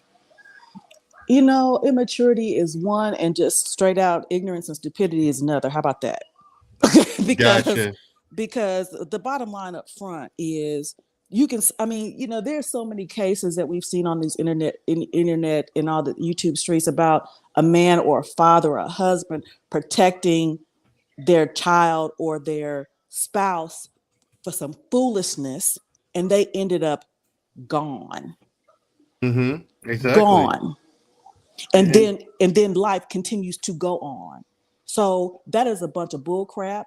Anybody want to challenge me on it, get with me. But the bottom line is there are ways to protect without doing that. And again, listen, Will, you've been in the game for over 30 years. Come on now. Over 30 years. And he's been working his butt off for the past 20 years to get an Oscar. Working really hard with these movies, really acting his behind off. And this was his Super Bowl night. And the thing about it is, you can have 1,000 attaboys, and it takes one shit to erase it all. Yep. So that's a fact. Dr. TJ, so we spoke a little bit about this earlier, and I just want to get your perspective before you leave about the influence a wife have over her husband. Now, here's what I say. Wives cannot control a man, but they for darn sure have a lot of influence over them. Can you speak to that about how to protect that and how to use that?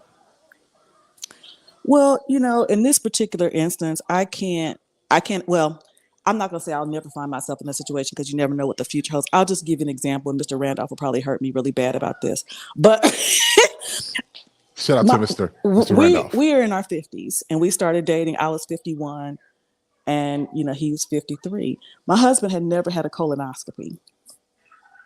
Y'all men, y'all get serious about that, certain things. Yes, we do. Yeah, I got serious. I clenched up right now. Yeah, seriously. You mentioned the name. I'm sorry. I'm approaching that age, Auntie. I mean, and he had flat out said that he wasn't going to do it. I said, and again, you can't make a man do nothing. You can't make a man go to the doctor because he's grown up, But my influence, I kept gently saying, babe, I need you here. This is, you want me to know what's going on with my body. That's why I'm going to get my mammogram every year. I need you here. And Auntie, put the voice on.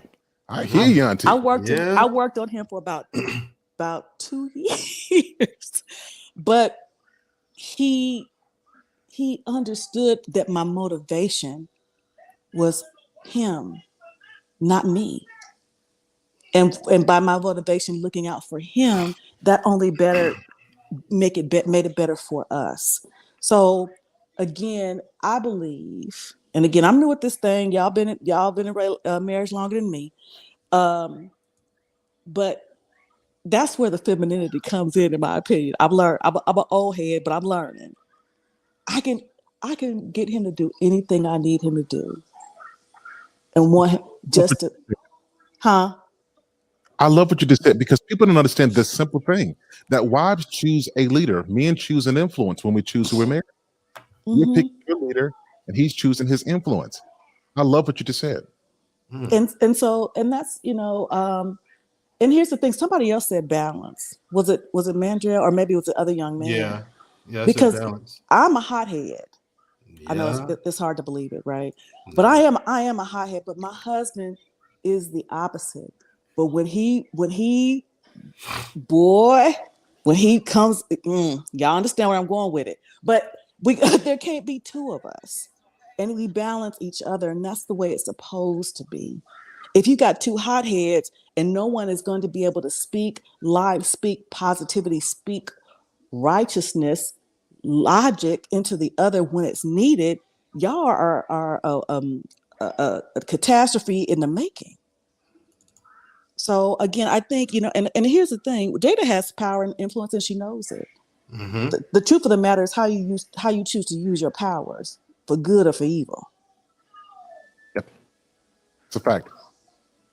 I'm gonna I've already called Candy. I've got Colette.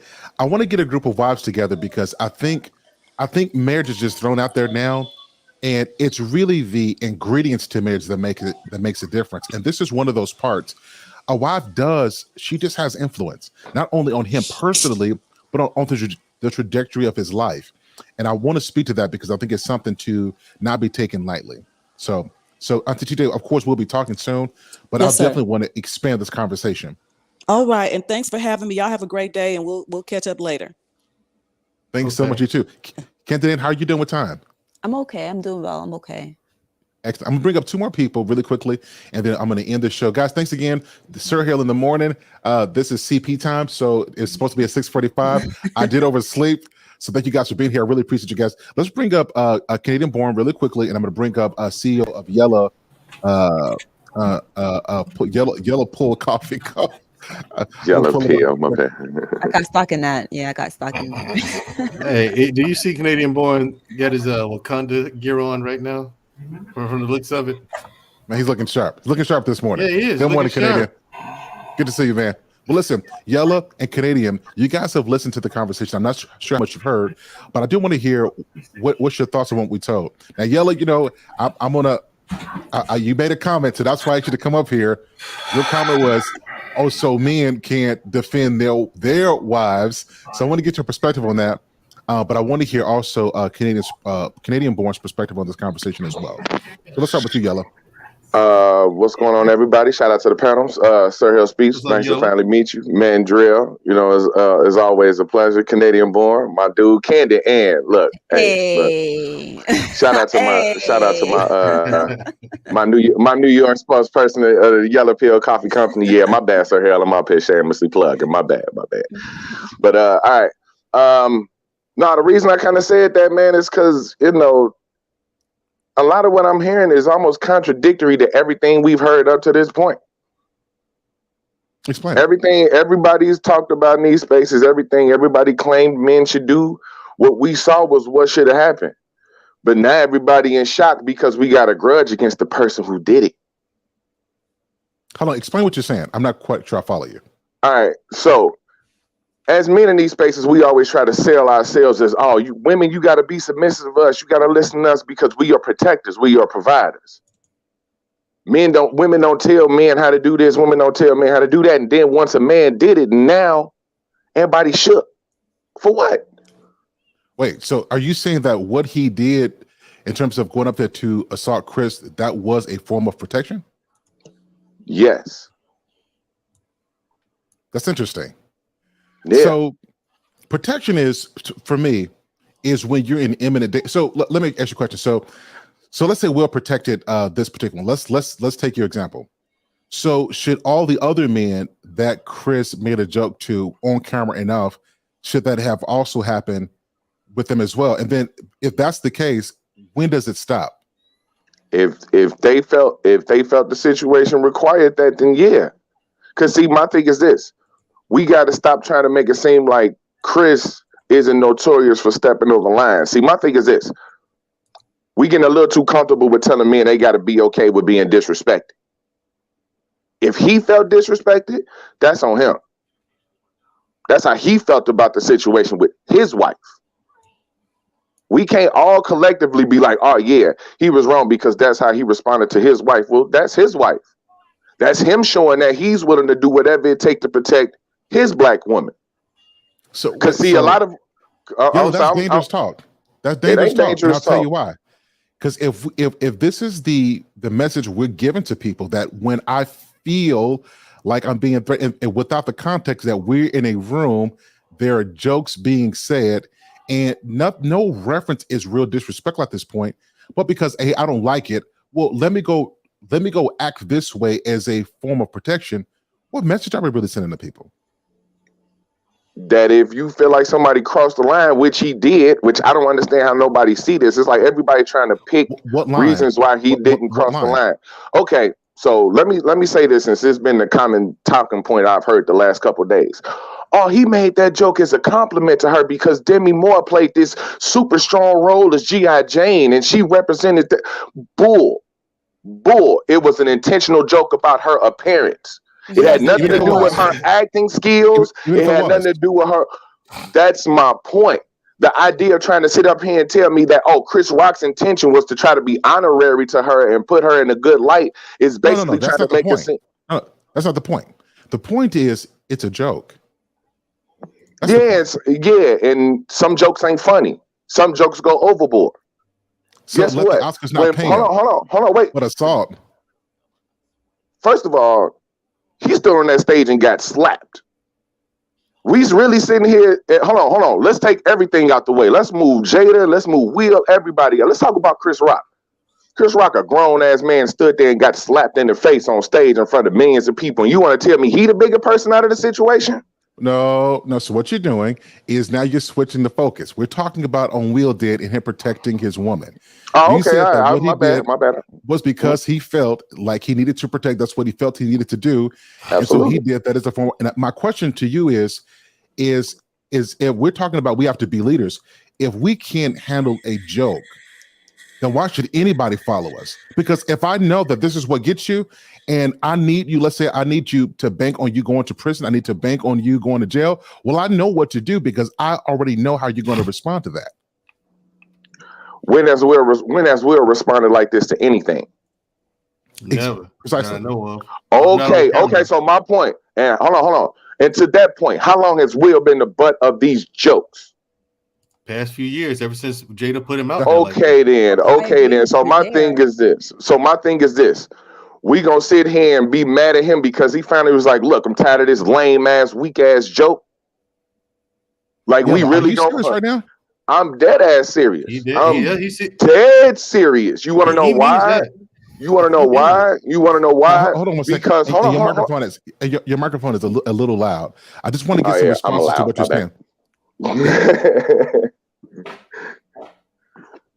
Yeah, so I'm just concerned that we can't say we're men, and I felt like somebody made a joke and I didn't like the joke, so let me go. That's childish thinking. That's childish thinking. Nah, because we grown. That's the point. Exactly my point. Talk here. Precisely my grown. Right. We grown. So let's take all the grown-ups into consideration here.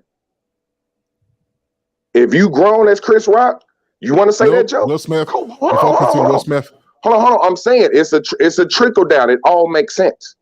If Will Smith is grown, then the person who told the joke was grown too. And you got to be willing to take the consequences of whatever come out of your mouth, joke or truth. That's the problem we having right now. So let me. This is the most asinine thing I've heard this entire year. So here's why. So let me say this. Does not infringe on some person's freedom of speech. Yella, what you're saying now, I disagree with what you're saying wholeheartedly. Does that give anybody the right to walk up to you and slap you because I feel like I need to protect my platform from what you're saying? Yes, I need take to it from somebody. I'm not. Here's the thing. You're misunderstanding me when I say censor Chris Rock. I'm not saying censor Chris Rock. Mandrell done heard me. I don't know if you really heard me before. Mandrell done heard me. Canadian done heard me. Canadian done checked me out before. I don't have no problem with saying stuff off the ledge. I will say some crazy and wild stuff because that's how I feel. But you want to know why? I don't mind but you want to know why I do that? I care about wrong. It's insensible. I mean, sometimes I'm wrong. But my thing is this. You definitely are. No, I'm not, because in this sense, I'm willing to take the responsibility for whatever come out of my mouth. Hold on, because we're playing a dangerous game if we want to put jokes as the barrier of language, because soon as somebody starts saying something racist, we're going to go up there to try to whoop his ass. Yella, I want you to listen. I want you to listen. So we want to have a conversation. So I brought you up here because I wanted to hear your perspective, but this is the way you're thinking is terrible. This is terrible thinking. We can't go around because you make a joke at me that I don't like, and this gives me a right because I feel the need to defend. That is absolutely crazy thinking. At some point, we got to be adults. We're gonna have, all right. I didn't want to go here, but since we're here, let's go here. We're so weak as a culture that jokes can move us to violence when we've had people who lived way before us have heard a lot worse and didn't let them get to them because they understood that they had something to live for. We're so bent out of shape over words that we're willing to risk our freedoms and our reputation just to prove that I'm bad and you can't say this to me. That sounds like childish thinking. And plain and simply put, we got to grow up. We can't expect women to say, I'm going to submit and follow you as leaders. And they hear this type of rhetoric that if I don't like something and I feel the need to respond with violence over a joke, well, that's what I'm going to do because that's what I'm an adult. That's stupid. That's absolutely stupid. And we got to do better than that. And that's why I disagree with you, because you want to make it seem like it's just a joke. Like, oh man, if I hear something I don't like because words make me angry. No, that's the thing. That's the point I'm trying to get you and maybe whoever don't understand and see. The man been taking the words for a long time. How many words a man got to take? Because see, my thing is this: for whatever reason, what word did Will take? You said it's a been lot of words. A lot of words. In that particular instance, what did he take? He took some words about his joke, some words about his wife that he didn't like. And what were those words? That your wife is bald head. That your wife look funny while she bald headed. We want to keep trying to nitpick through the joke. Let's say what he said. Because if he said what he really wanted to say, how your wife look funny bald headed. Then wait, what? No. What he said and what he really wanted to say are two different things. What did he actually say? He said, hey, Jada, love you. Can't wait for G.I. Jane to come out. It ain't had nothing to do with her acting because we all up here collectively can't think of one good Jada Pinkett movie. Wait. So he said, it was all about Jada, her looks. Hold on, Yella. So listen, he said, hey, Jada, I can't wait for the next G.I. Jane. And this is worthy of this. This is worthy of what you're talking about. Yes. If I'm Will, yes. You want to know why? Because you didn't make a joke. You didn't make a joke at her acting expense. You didn't make a joke about. I don't think it would have mattered, Yella. I think that no matter what Chris Rock said, had he said something about Jada that night, Will was going to do that. And I don't say his thing. I understand where Will Yella's coming from with this, where he, he's been taking a lot of words. Yeah, he has, but you gotta understand, his wife put him in that position of weakness. His wife didn't put him in a position for her to get disrespected on how she looked. If the joke was about that, hold on, Andrea. If the joke was about the entanglement and he reacted like that, I'm up here with y'all. Team Weak Will. I'm up here with you. I'm dead ass up here with you. Like, yeah, he shouldn't have reacted like that over no entanglement joke, but it wasn't. We don't have this. I heard somebody talk about discernment. We don't have separation in this community, right? We want to be like, because of Yella. Before you go on, mm-hmm. Jada has said worse things than Chris Rock said in that night about Will. So we gonna go on past. Are we riding on past stuff now in the public? Okay, let's stick with this. If you're saying riding on past stuff now, because if that's the case, then I can pull up a video of Chris Rock sitting around letting a bunch of white boys call him nigger. Yella, what does that have to do? This is terrible. Like this whole you want to no, sir. Here, let me explain it because I don't want to keep cutting you off because I want you to really understand where I'm coming from. Y'all are judging this. You're not going to keep. Y'all are judging this current. Cutting me off. Yella. Listen, I want you here, and I invited you up here because I want you to be part of the conversation. But the way we do it on Sir Hale's platform is we talk back and forward. We don't yell at each other. We talk to get an understanding. That's what we do here. Right? Yeah, my mic loud. I'm sorry. That's just me. My bad. Yeah. So I brought you up here because I really wanted to hear your perspective. But it's hard for me to reconcile that a joke, and you quoted the words verbatim. Now, it's up to the person in terms of how they interpret it to put context on it. What you did is what I think so many people do when they want to justify bad behavior, is they read into it what they want to see into it, and in their head, that justifies behavior. And I think that's what you just did. Does it make sense? You're muted. And you're on mute. I get what you're saying. I really do. But if that's the case, then that's what everybody else is doing. What I'm really doing is honestly, no one is justifying the violence though. Like we're against that. I'm not saying, look, if he wanted to press charges, he could have pressed charges. My thing ultimately is I agree with y'all, right? On a certain point, I agree with you. Will took the chance to go slap him with whatever results and consequences that he was going to be okay with. We talking about Will Smith. We ain't talking about no regular dude who done ruined his life. So when Will got up out that chair, he knew exactly what he was doing. When he walked across that stage, he knew exactly what he was doing. When he open hand slapped that grown man in front of millions of people, he knew what he was doing. But see, I don't think. Okay, so here's ultimately the problem that I got. Maybe we are having a disconnect, right? Ultimately, we can't separate this situation with everything that then happened with the people involved, right? We want to be like, oh yeah, Jada did this in the past, and that's why I set Will off and all that. No, let's take it for what it was in the moment. He crossed the line. In Will's eyes. Hold on, who crossed the line? Okay, Chris Rock crossed the line. That's what I'm saying. In Will's eyes, right, that's what I'm saying. In Will's eyes, he crossed the line. Now, let me make one more example, then I'm going to try to back out because I don't want to take all the time. We all been on YouTube the last couple months. Now, we going to sit up here and act like some of these words ain't trigger people to want to commit violence to folks? We going to keep letting them, hold on. We going to keep letting them, but I'm saying we keep letting it escalate. We keep letting it escalate. Yella, you're a good friend. I respect you, but on here you can't tell a host to hold up, right? I'm getting questions in because my bad. I'm sorry. I want to understand what you're saying. So I'm with you up with everything you're saying. I'm up with you that we can't separate what's happened before. That there's some context, that there's some backstory. The part where we disagree at is none of that justifies why Will did what he did. Because Chris to Rock further that point, and to further that point, it's not protection. And that's the point that I'm honing in on. Go ahead, Andrew. I'll say to further the point is this: I could see if Chris Rock didn't go around the auditorium and joke on other men's wives and other men all night long. He had told jokes about other people, men and women, married and single, all night. But then he says that little. And then the weakest joke that he said was about Jada. It was such a softball thing. And then that's what got me about it. I'm like, that set you off, Will? I could see if G.I. Jane was unattractive. G.I. Jane is not. I can see that too.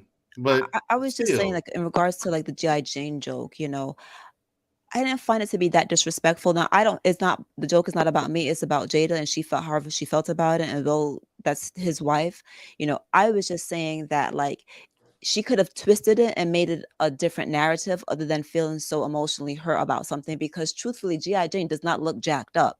Yes, it was about his wife's balding hair, but so what? So what? What was such a big deal about it? Granted, I understand that it was a moment, it's a area of insecurity for her, but G.I. Jane factually is a strong character. So why are we acting like, you know, that she could not have twisted it and been like, and rocked out and made it about her husband as opposed to making it a situation? That's where I'm a little bit lost. Let's get Yella's response, and then I'm going to bring up Black Men Unfiltered.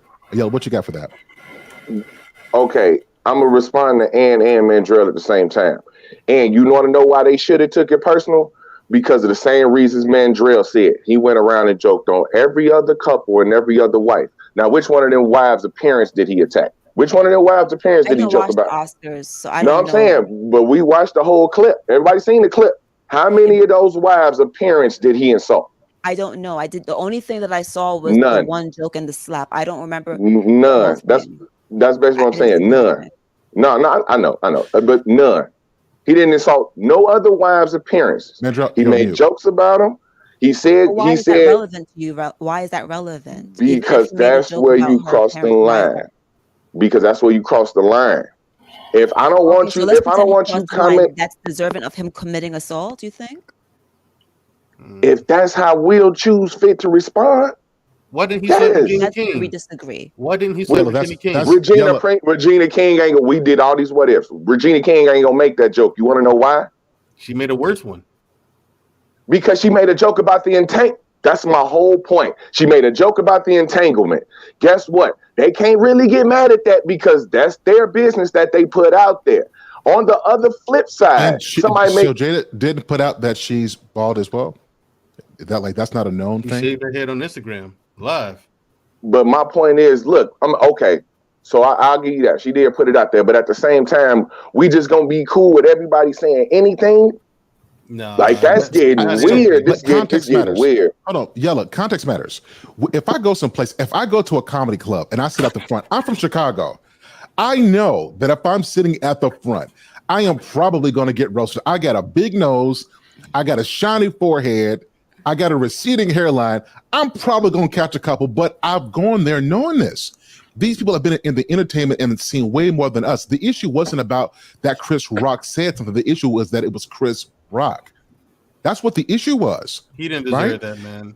And even if he said the most horrid thing, it still doesn't justify walking up to assault someone. I don't care if she had a hair full of hair and he called her bald head. It still doesn't give anybody the right to walk up to him and assault him. It just doesn't. Yeah. And trying to make this make sense is awful. So it really is, because we sitting here being like, yeah, it don't matter what he say to you. He could be it could be as terrible as he want to. You got to man up and man, come on now. Come on now. Jane, I can't wait for G.I. Jane to come out. It's not terrible. Bro, if G.I. Jane come out with Jada Pinkett, it's gonna sell 3 tickets. Jada, Will, and Willow. That's it. No. Watch what you just did. No, watch what you just did. Watch what you just did. Now Will should come slap you for disrespecting his wife. And you know what? And let Will come up. And my thing is this: I'm not Chris Rock, because I'm willing to take any repercussion for anything come out my mouth. That's what I'm saying. That's the weird paradox of this whole manosphere thing. Are you seriously telling me that the dude who stood on stage and let a grown man come up and slap him in the face is stronger than the dude who slapped him? Man, he Mike Lowry, that fool. He slapped him and pimped his suit off. And you want to sit up here and tell me that the bigger man was the dude who sat there and took it for a bag? That's what we telling our black men: sell out and get slapped in the face for a bag so you can entertain the white people more. What right? you're saying is black men. That's what we saying. No, you're saying black men exchange your freedom if you can't take a joke. That's what you're saying. Right. I think what Chris Rock did. Yeah, what Chris Rock did differently. Yeah, what Chris Rock did. Now I can't say I know in my mind what I would have done, but I got to give him some credit, because he could have taken that moment, had a fight, ruined everything. But he understood that he had an assignment to do, and he stayed on course like a professional does. And I got to give him credit for what he did. See, we're thinking street, and we can't keep on thinking street and then talk about progressing as people as well. There are some fights there are some fights you fight then and there, and then there's some fights you fight in a different way. That opportunity was not for him to say, you know what, Will, I'm gonna go back and forth, and now we done messed up the entire show for these other actors and workers who have worked hard for a moment. What Chris Rock did took a level of strength that I respect. Because Chris Rock was about to go there though. Did y'all notice that? He said he should have. He should have. He said, "Wow, really?" He said, "Well, I could," and he caught himself. You can see him catch himself when he said, "I could," I could. You remember that? Yeah, you saw it. You noticed it too? Yeah, and he should have. He should have. The show. He caught and himself. And you want to see 2 black men yellow? I can't. When it comes to a certain point, I'll wipe that out, because that type of stuff, if we carry that everywhere we go, we just gonna crumble. Because men gonna conflict regardless of the race, whether it's a black man or a white. Because my thing is this: if it was a white dude, we'd be sitting up here with a whole different narrative. Yeah, Will was right. He should have slapped the hell out of that white boy. He wouldn't have hit a white dude. Yeah, but he did hit a white dude. Guys, hold on. Well, I don't want to bring that into that. I don't want to bring in. He wouldn't have hit a white person. He wouldn't have hit that. I don't want to bring that into it. What I will say is I do find it interesting. Hold on, Canadian. What I do find interesting with Yella is you don't mind saying what Chris Rock should have done, but you don't talk about what Will should have done. Chris Rock wouldn't have had to have a should have done if Will Smith wouldn't have done what he did. You see what I'm saying? Will shouldn't have hit him. And if Will did not do this, but Chris Rock stayed true as a professional. Now, for us, we know we can have this conversation because we know you hit me, bro. I got to do something. I got to do something. But none of us have been on the stage at the Oscars knowing that our decisions could impact other people coming up behind us. So in that situation, he demonstrated a level of control that I think we have to promote. Going back, though, we got to put this out over the airways that to these young men, because I was on Real Nathan Daily last week, and we talked about the incarceration rate for young men. And a lot of this has to do with our inability to control our emotions, that anytime something happens, I got to respond with violence. And my concern is that what you're saying, that logic is a lot of other young men take this, they can't control their emotions, and now they're in jail, protected their ego, but they done lost their freedom. Which one do we want more? What are we trying to teach? What message are we trying to send? Does that make sense? I know. I So hear what you you're get a saying. response to this, and then I want to get black men in this. No, I hear what you're saying, and like don't misunderstand my message as in like every single syllable you hear is warranted for violence. Like that, let's not send that message out there, because there's a lot of dudes sitting in a prison cell right now over some words that they could have ignored, right? But at the same time, we also got to teach people about consequences for your actions all the way around. Everybody has consequences for their actions. Everybody. Now you want to sit here and be like, oh yeah, you shouldn't have did that. Look, everybody, it was a bunch of shouldn't's in this situation. But what we need to understand though is that in 2020, we've allowed this line of verbiage to kind of keep increasing for the sake of art. You know what I'm saying? And you know, if you didn't look, that's what I was trying to say. If you done looked around in these YouTube spaces, words matter. Especially because he been had to hear, he's not, and I'm gonna say this, I'm gonna let it go. We talking about controlling your emotions. This wouldn't be the example then, because Will Smith has controlled his emotions the entire time he been going through this stuff. The entire time. You ain't seen him rage out on nobody. You ain't seen him freaking out. You ain't seen him out here doing the Kanye West. You ain't seen him out here doing none of that stuff, right? But now we want to talk about being overly emotional when a man reaches breaking point. That's where you're confusing the situation. Because with a lot of the situations that men go through is a lot of times we have to refrain our emotions. And when something critical happens like that, is because it's a boiling point. So instead of allowing it to happen, I agree. You're not wrong in what you're saying on that point. Yeah, we that's all. agree about That's really that. all I'm saying. Yeah, that's really all I'm saying. So, but at the Oscars, it don't matter if it's at the Oscars. That's what I'm saying. Yella, I want you to hear. Yella, it does. Who matter, is we? bro. Who? Okay. One more question. One more question, Mister. One more question. One more question. One more before you, and then we're gonna go. Yeah, Yella, one more question. Are you married? No, and I'm glad I'm not. Children? Because yeah. I'm glad I'm not married, because if I beat up somebody for my wife and y'all react like this, I'm gonna have some words for y'all. Like, for real. You know what I'm saying? Well, no. Yeah, certainly you understand where we're coming from. No, we're not I saying understand. that if there's a need that you don't step in. That's not what we're saying. All of us on here, I would even say the wives on here, if there was a need, a wife would step in. That's not what we're saying. We're saying in this particular situation, if this is the green light for us to assault people, this joke. Like, what message are we sending? That's the problem. That's the disconnect between us.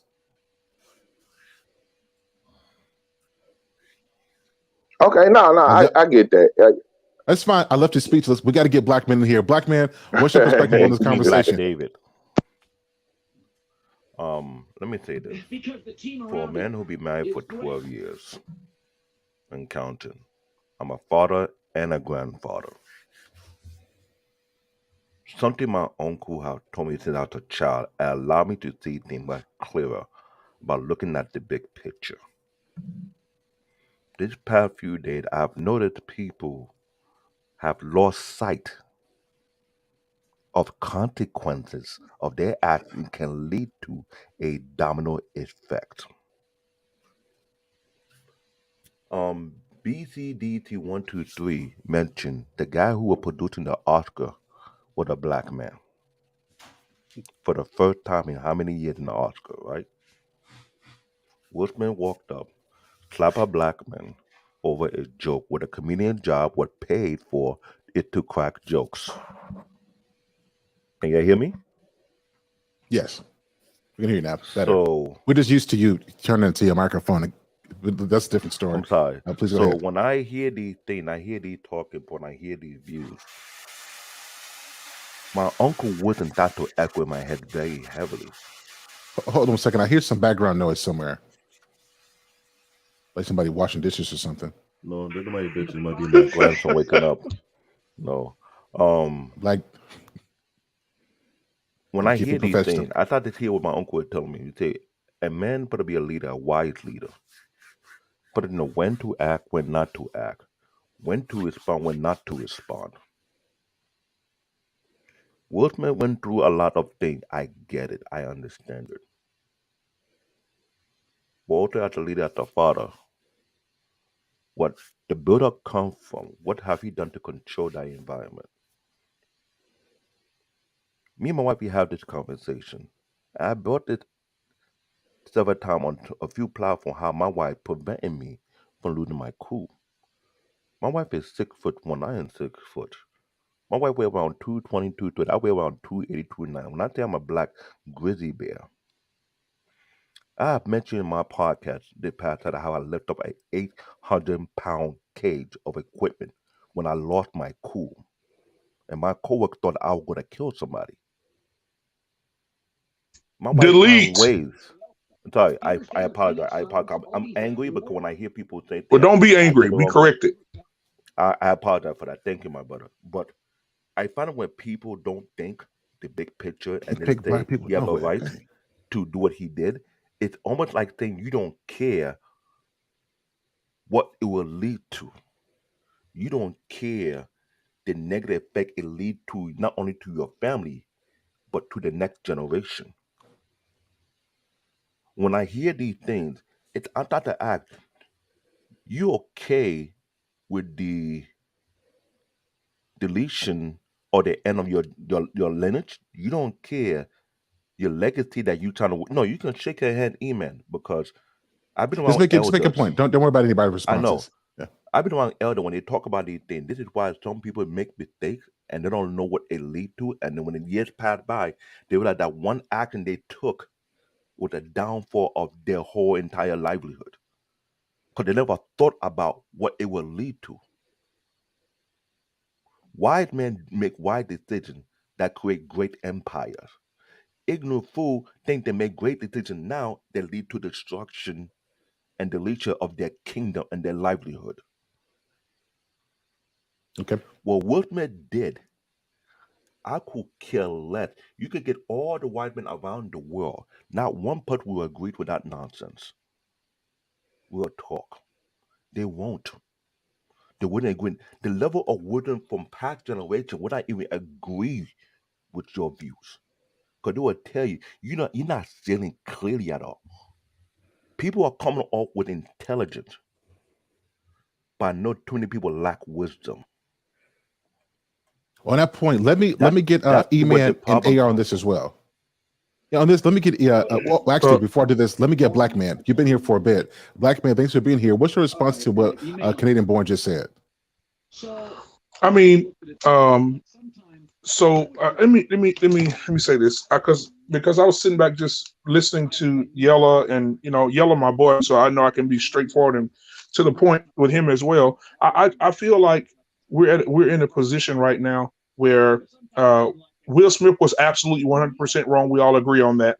To walk up on stage and hit a 56-year-old man, a 53-year-old man, a 56-year-old man. I mean, it was like the battle of the AARP people.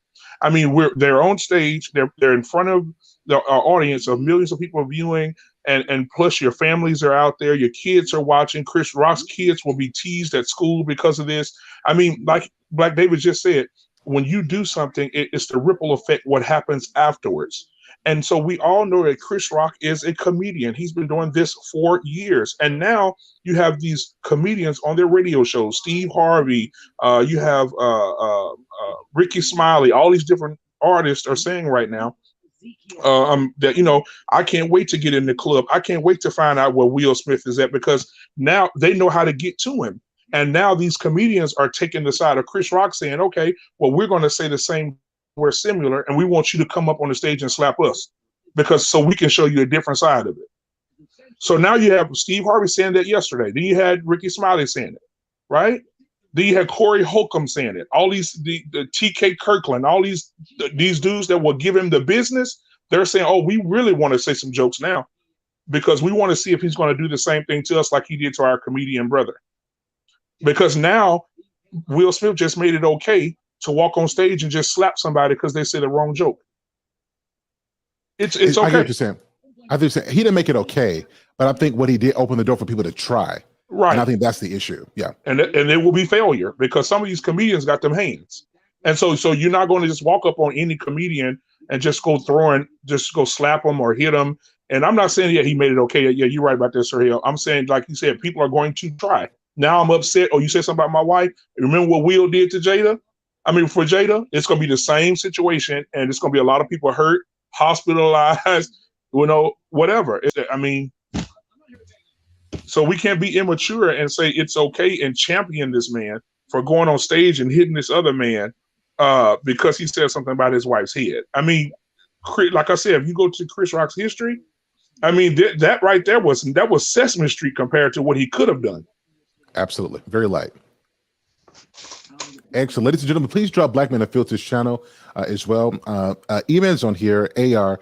I want to get your perspective. The conversation is this what love costs? Is this the cost of love? So I want to hear your perspective on the conversation and anything else that you want to contribute as well. So let's start with E-Man. So I just want to make sure I'm on topic. The one thing that you said last night is that we was dealing with how Jada reacted. Can I talk about Jada, or do you want me to Absolutely. just talk about? All right. So, and then I will go into asking that question: is this what love is? Okay. First thing I want to say is I really believe that we all can speculate what Jada did, but we have no evidence of what really happened. Like, we don't know what she said to Will, how that battery looked, but we all can assume.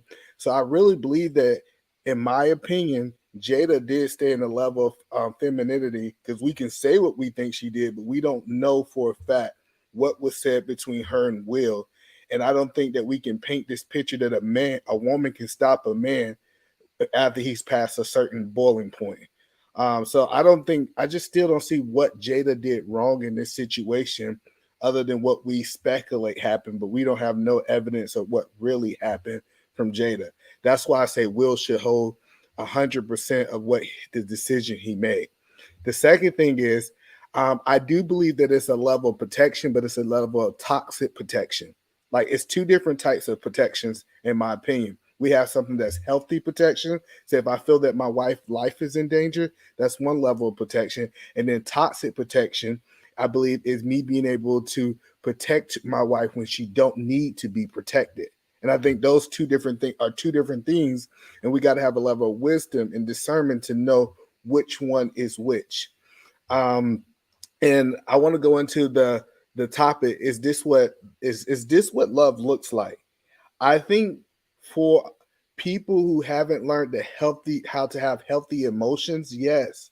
Is I'm saying that this is for the masses of people? No. One thing that I do agree with what Yella said said that I think we can say that his action is wrong, and I want to be completely transparent that his action was wrong, but we can't tell Will how to process things because he have his own mind. So as the masses we say, you should not have reacted this way, but we can't tell him that he can't process things the right way, because no one spoke on that. And the law does tell you what you can and can't do. I agree. I'm not saying that. I'm just saying that I think that Will felt that he was offended in a certain way, and that was the route that Will took. I think it was 100% wrong. I don't think he should do it. If I was in Will's circle, the one thing I would do is I would sit down to him and have a conversation that I think Denzel did. I think Denzel chastised him. He just did it in a way with a little bit more wisdom. Let me say this to you. You guys are my brothers. Like, you guys are my real brothers. If I say, hey, I'm about to do something stupid, don't you tell me. I don't have a right to tell you how to process this. I don't have a right to tell you, you better tell me not to do this. You better tell me this. Well, Make Sir sure, Hale, because that's what brothers are for. And we talked about that last night, that we well, have to have that brotherhood. Canadian Born brought this up. It's important. Now, you can't tell me how to process this. You can't tell me that. But what you but can do is let me know, hey, bro, that's not how we move. That's Yeah, what the people who rallied around him did once he made that move. The guys came around him and like, guys, this ain't how we move. Tyler And, Perry and that's we why and didn't have then the chance to Denzel be and then canceled. Denzel said to him in that moment, Denzel told him, at your highest level is when the devil shows up. So that's when he pulled him to the side. That's what he actually said to him when he pulled him to the side. This is your night, and this is how you going to, I mean, basically this is how you going to do this on your night. Well, only thing I'm saying is They kept this it on right your here. mute. Denzel didn't have a chance to correct that. Now, if Denzel had the opportunity to stop him and have a conversation with him before that happened, yes, as your brothers, we should be our brothers' keepers. But I think nobody, even Jada, had the chance to stop Will. I think that nobody In that had situation, that's correct. Nobody had the ability to stop him. But after the fact, I do appreciate how you see the men of influence in that room got around him, and we don't know the full conversation, but I think that they did try to hold him to a level of accountability, because I do think when he apologized, I don't even think he would have apologized if he didn't have those conversations with Tyler Perry and Denzel. So I do think that we can't paint this picture that nobody's holding Will accountable, because it does look like his peers are, in my opinion, but I could be wrong. What I Right. want And to we only understand here is this.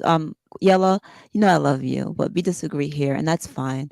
I just want to ask you, in your life, other than your mom, have you ever felt like a woman has truly loved you? Like a woman that you were with that has loved you? I was with a woman for 8 years. Yeah. Okay. What I don't understand is, even on the internet here, most of the times when you guys see me, you see an avatar, because I'm not together, because I've worked a super long shift and I don't got my makeup on, I didn't do my little foundation, blah, blah, blah, whatever. You know, when I do show up on here, I try to make sure that I somewhat look halfway decent for the internet, because I don't want to be embarrassed. I don't want to be, you know what I'm saying? I don't want to be embarrassed. That's facts. So what I'm trying to understand here is, if her hair was such a moment of insecurity, why not either stay home or put a wig on or do something about it? Because the moment was not about her at the moment. The moment was about her husband. So what I'm not understanding is, if I felt some kind of insecurity, I'm not showing up, or I'm going to show up in a way that's not a distraction to my husband. I'm not understanding here, like, I'm not saying that, like, we all have insecurities, every last one of us. But what I'm not understanding is, why do we feel like Will is justified simply because his wife was offended? Like, to that justification, to take it there. I'm not saying, and does protection always have to be violent with Black men?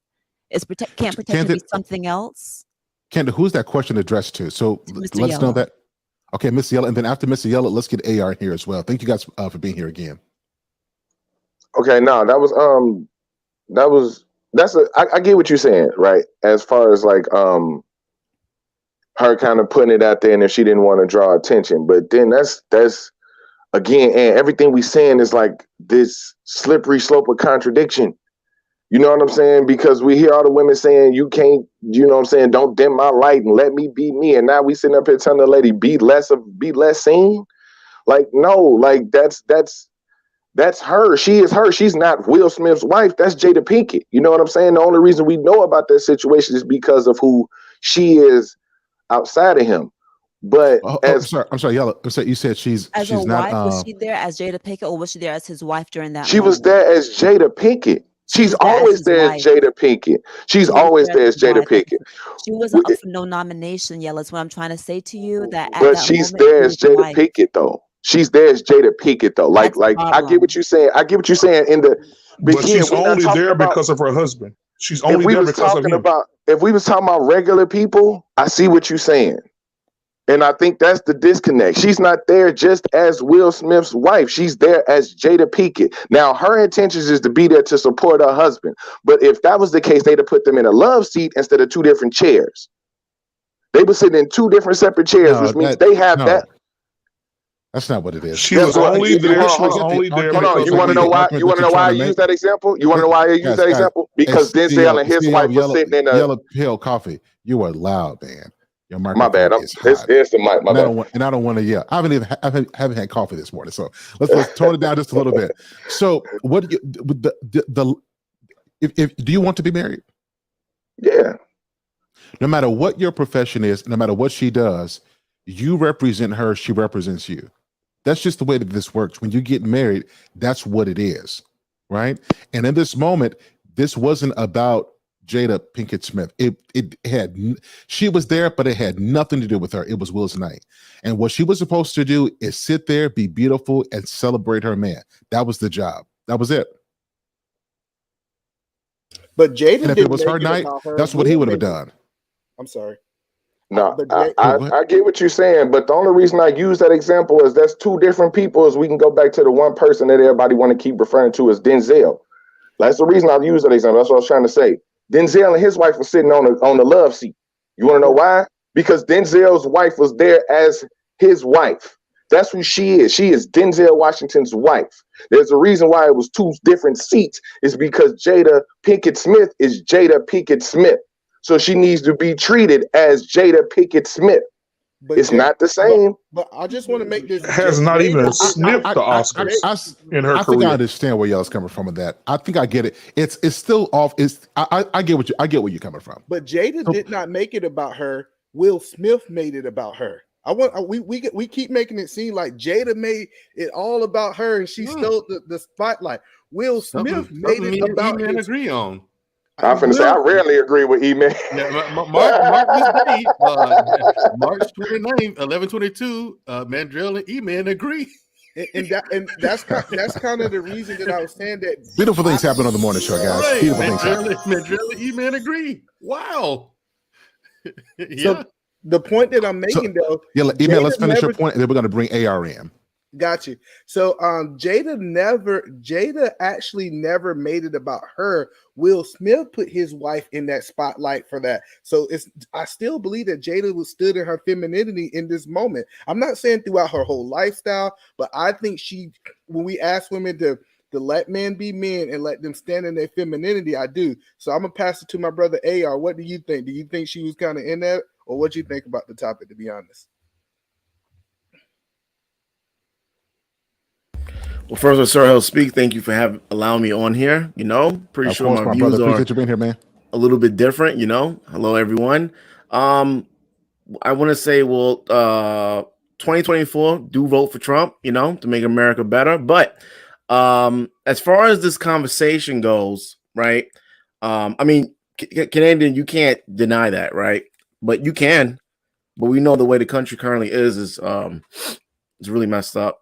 But Pfizer's in his third phase, right? I know we're just doing it for the conversation, but I believe this was planned. The slap and so forth, I believe it was planned.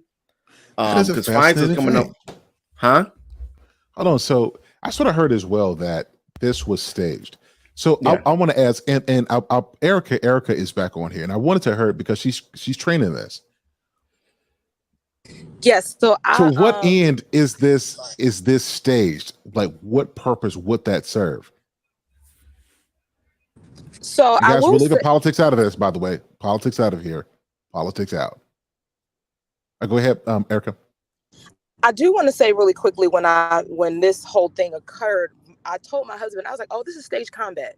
This is really, really." I thought it was staged. I looked at the prep, the nap that happens when you play fight. You learn how to do stage combat and play fighting, and how Chris Rock got planted in his feet, his hands behind his back, and his body leaned forward. To me, it definitely looked like it was staged, and there's controversy about that. People are upvoting pics and things of that nature.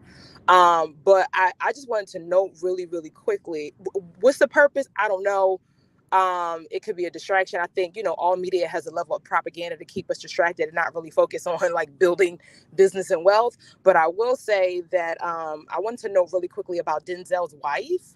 Pauletta is very accomplished. She is a trained pianist, and she has traveled the world in her profession. And I just want to know Denzel's son.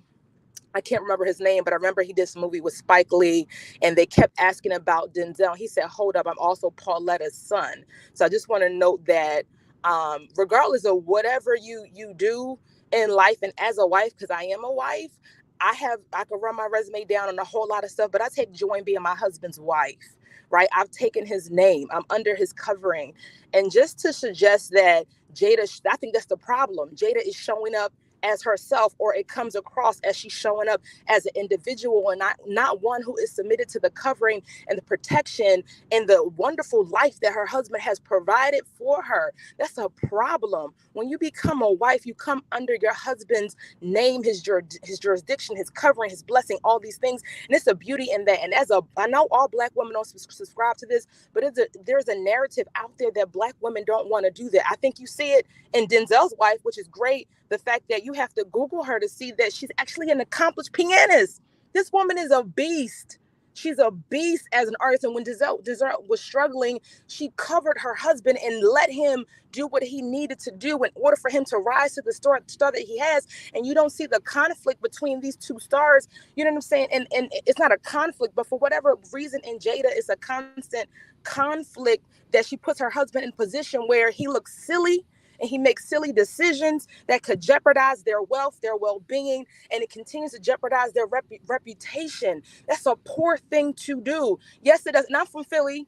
So I represent Will all day. I love him. I remember as a kid when Will would come back and my cousin Champ and all that would do security for him. So I know enough about Will to say these things. We come from the same neighborhood, 54th and Burks, right? I could say some things about Will because he would pop up and say hi and give everybody dollars and all that stuff like that. But what I'm saying is that she put him in a position constantly by the constant embarrassment for him to act like this. She needs to be fine being his wife. It's a joy and an honor to be a man's wife. And it's an honor. Whoa. Hold on a second. Hold on, Paul. Hold on a second. That was beautiful. That was beautiful. Hold on a second. Guys, I want to pause here. Guys, just hold on a second. I was reading. Y'all, I want to, you should have been paying attention. I should have been in the classroom. I want to say thank you to Erica and to Candid Ann. These ladies have been on here preaching nothing but the gospel. So you guys get a hand clap for what you just said. I love this thinking. I love this thinking. Now to that, AR, what's your response to this? Because Erica just dropped bars. Yeah, but I think the thing with Denzel Washington's wife, the average person don't really know her accomplishments or who she is and so forth. Not discrediting who she is, but as far as what I was saying is that Pfizer's in his third phase, right? Is in his third phase to release. What's that condition that Jada Pinkett has? Alopecia? Is that how you pronounce it? It's called alopecia. Alopecia is in his third phase, which I'm pretty sure Jada Pinkett will start to show, do some sort of marketing for that. And, but this whole thing was planned. But I know for the sake of conversation, just for us to have of how men should conduct themselves, I guarantee you that Chris Rock won't say his wife's name again. The joke in that instance, I don't promote as far as what Will did was right? Even though it's staged, I don't think it was right. But on average, I'm married, right? If we're in person and you say something that's distasteful to my wife's name, most likely I'll probably make you swallow your teeth. And I definitely do. Not saying every instance is like that, but I do promote that as well. I guarantee you, when you correct someone, they're not going to do that again. Men should know you shouldn't be talking about someone else's wife. Men should know that. I'm looking forward to. I don't care about the jokes. I don't care about jokes. AR, can I ask a question real quick, Sir Hale? Can I ask him a question? May I?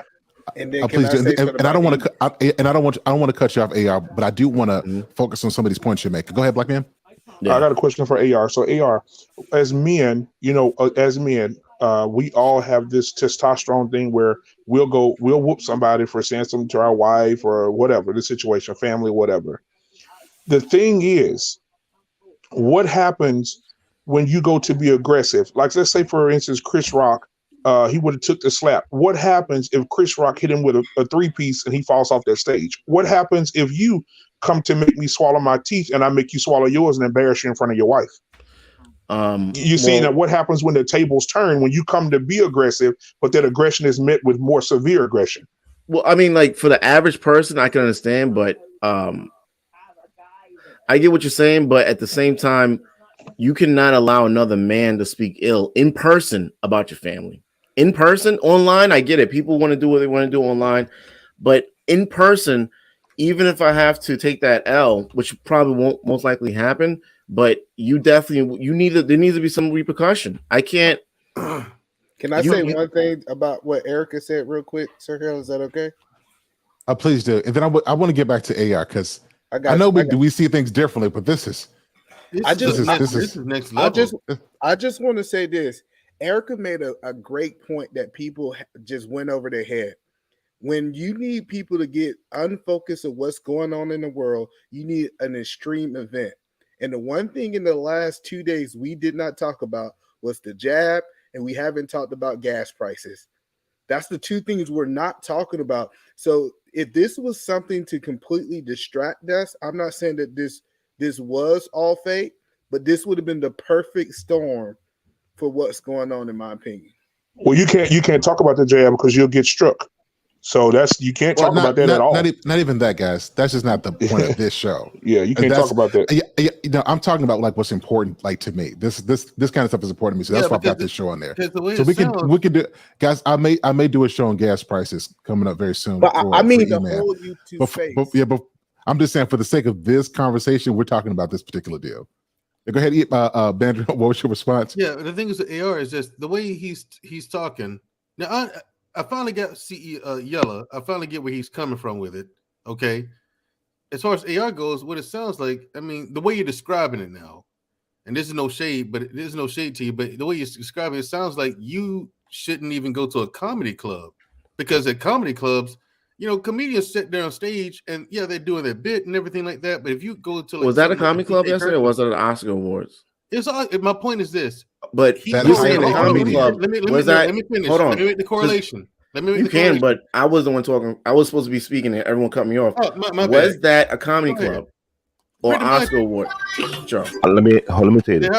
It was an Oscar, but let me say this though. Was that a comedy? Hold on, Canadian.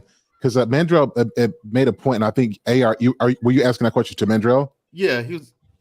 Yeah, because he's talking about don't go to a comedy club. So I'm trying to understand, was that a comedy club? Was that an Oscar award show? Not a comedy club. Well, the thing is, Chris Rock had told jokes about every other man and wife and things like that. None of them jumped up and slapped him. You know what I'm saying? And plus, Regina King made a joke about Jada and the entanglement thing. Nobody jumped up and slapped her. So you telling me with this, as weak as that little joke was, that triggered Will to go up there and do it? Nah, come on, bro. Well, no, what I'm saying is that I don't believe that joke was, and I believe the joke was so innocent because it was planned. So because it was planned, Chris Rock didn't want to take. I know Chris Rock can take it 10 times further. I'm pretty sure he had a lot of other jokes in his head he could have took it to, but with that particular setting and so forth, of course not. And you're on that type of stature and people looking at you.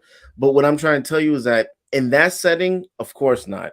But in person, in a maybe like a different setting, I just wouldn't allow it, man. Maybe I want to take it that far, but you would have to understand that you can't joke about my wife again. However way I handle it, like I can't control what you say, right? But you can't control the way I respond to it. With the law team, I get that. I'm just saying. I'm just trying to understand. Like, do you? Because I don't know. It was my first time meeting you. Do you condone Will's actions? So I understand the whole cause and effect thing. I get it. Yeah. Not opposed to it. But this case right here, Will was dead wrong from my perspective. All right. So I'm just trying to get yours. Yeah. So that is a good question. AR. So do you believe that Will was justified in his actions? For that type of setting, no. But in general, I believe so. Yeah. I think it's fine. Chris Rock won't do that again, though. I would. From henceforth, I'd roast them at every show I get. Every one of them. Every one of them. Like what you just said. Y'all saying that because you're not. No, listen, y'all saying that, but listen, let me explain something. Y'all are saying that because you're not in person with me talking about my wife, right? If you're in person, you say something about my wife, and I don't like it, and I deal with you, you won't be saying it again. Well, it's a You may difference. think you will. Well, no, but it's you different won't. if I'm. Now, I totally understand you. Now, if you're a Somebody can- comedian, I get it, right? That's what I'm saying. If I'm a comedian, in this case, but if someone's in your face and they say something nasty about your wife, But we know comedians get fucked up. The thing is, I wouldn't blame you if you're not the guy's teeth. But now we do know comedians after shows get fucked up too, right? Even in 2022, they still get fucked up after shows. Comedians do watch. I'm sorry, guys, comedians do watch them. They know who to talk about. Because guys, what we're doing is we're shifting context to justify our arguments. We're talking about in this particular context that we just this one. A professional comedian was hired to do what he does best. So whether or not the setting is a comedy club, they hired a comedian to host. Like this is what they've been doing for years. So it doesn't, in this particular case, this is to be expected. Jokes are going to be made because that's why they hired a comedian. Mm-hmm. Yeah, jokes are to be made, which I can't control, but the way I respond to it, you can't control either. Okay, but at what point are you going to hold responsibility for your actions? Are you just going to go flying off the handle for everyone that makes joke that you don't like? I'm sorry, you were speaking over me. Go ahead, say it again, please. I apologize. What you were saying? I was. My answer doesn't change. Oh, that's fine. I'm asking you. So now I'm asking you a follow-up question, and the follow-up question is: so I come on here right now and I make fun of your wife. You're going to come after me? Like, at what point are you going to have enough self-control in order to say, like, you know what, that can fly because my purpose to be with my hut, to be with my wife, to be with my family, to be not in jail. Like, at what point are you going to be able to, like, allow something to bounce off of you? Like, are we running around here having to, like, be so macho that we can't allow some jokes to fly? I'm just asking. I'm not saying that I want everyone to walk around here and be insulted and treated like trash. Okay, like I've said this multiple times before, and or I've been called. I'm a nurse, and while I'm cleaning people's behind, they're calling me a monkey B word, right? And that's what I do to earn money, and ain't even that great of money either. Okay, so maybe my barometer for being insulted for a bag is a lot different than a lot of other people. That's fine. I'll eat that. But what I'm trying to say is, at what point are we going to say, like, you know what? It's not even that big a deal. I can let that bounce off of me because I got other things. I got bigger fish to fry in this life. Like, at what point are we just running around here having to check everybody all the time, keep everybody accountable, and end up in jail? Like, just help me out here. Help me to understand, like, at what point can a Black man say, you know what, my purpose on this earth is bigger than a joke? That's a fantastic question, Candid. Yeah, what's your response to that? And then I want to get Yellow's response on this as well. Yeah, I mean, like, if we're talking about that particular setting, would I walk up to Chris Rock for that particular? We got you, Canadian. We get you. For that particular joke, I personally wouldn't do that. Not for that particular joke. But I mean, it's like what I'm saying is that depending on the response, right? Like if someone's being paid to make a joke, you're getting paid to make jokes, but you can choose what jokes you want to make. If you feel that comfortable to speak on something that is with my family, right? That's very disturbing. If that's the case, then you have to, your words are consequences, right? Words are important. And if you feel that comfortable to say these words out your mouth, then you should be able to tolerate what comes with that. Maybe I'll let it slide. Maybe I won't, depending on what you say. So do you think that Chris Rock should press charges? I don't believe Chris Rock should press charges. So you believe that he should have swung back, if a man slaps you. So you believe that the words have consequences and Will Smith has the right to go punch this man, but the fact that he received a punch and that was actual assault, that he shouldn't go ahead and press charges because those are the consequences for assault. Okay. You asked me a question, I answered you. So hold on, Sir Hale. To me, right? Hold on, time out. You asked me a question, right? You asked me a question. I've answered it, and then you said it doesn't make sense. You knew what answer I was going to give you, most likely, and then you say it doesn't make sense. Why did you ask me that question then? Because I wanted to hear your response verbally. Because I don't want to make an assumption. I want you to actually, and you did, and you verbalized so I wanted to make sure that so he should have pressed charges. Okay. So he should press charges. No, to be fair, should or should not. Yeah, I wanted to hear whether you were going to say he should or should not. I don't want to make. To be fair, I'll be honest with you. I think that's dissonance in terms of your thinking. You're saying that if something happens, you don't know the consequences, so justify behavior. But when the person assaulted is well, You got more thoughtfulness for the person and what they should have done who was assaulted, and the person who actually perpetrated the crime. Hey, it's hey, I stand on my position. I think it's crazy. The second point to this is I think what you're saying is it can be destructive. Because if I know that this is your trigger, and let's say I want to mess up your success, I want to get your money. Matter of fact, hey, I want to shoot my shot at your wife. All I know how to do is make you upset, put your freedom in jeopardy, and you're out the picture. That's when I hear what you're saying, it concerns me, because knowing that Canadian born, you're doing what's all this that you're doing? Like, I don't make sense. Yeah, guys, what I'm please talking do about. not cut off the hot guys. Please don't cut off the host. Yeah, please don't do that, guys. I don't do that to you guys, right? So my thing is, we got to have the same level of perspective. We can't place more thoughtfulness on the person who was assaulted than we do on the actual person who did the assault. Does that make sense? And I think that's where it's off. So Canada was being kind to you, but I think that's off. But Sir Hale, can I say something real quick, Sir Hale, real quick? Please. So AR, if just hypothetically speaking, if I came out in public and I said, and I was a comedian and I said something about your wife, and I came out and you say, hey, listen, I'm about to handle you. And when you come over to get rid of me and you hit me, and I fall, my head hits the fire hydrant on the side of the road, and I pass away. You have nothing. Your entire life is over. That didn't even happen. Like, no. What I'm saying to you, you said what you would do. You said that you would knock his teeth out of his mouth. What I'm saying is that Will knew who to do that to, right? I think if that was you telling that joke Saturday, he wouldn't have jumped on stage and slapped you, right? But he's seen a little frugal little guy up there that's 56 years old, damn near on AARP, and he decided to take advantage of the moment.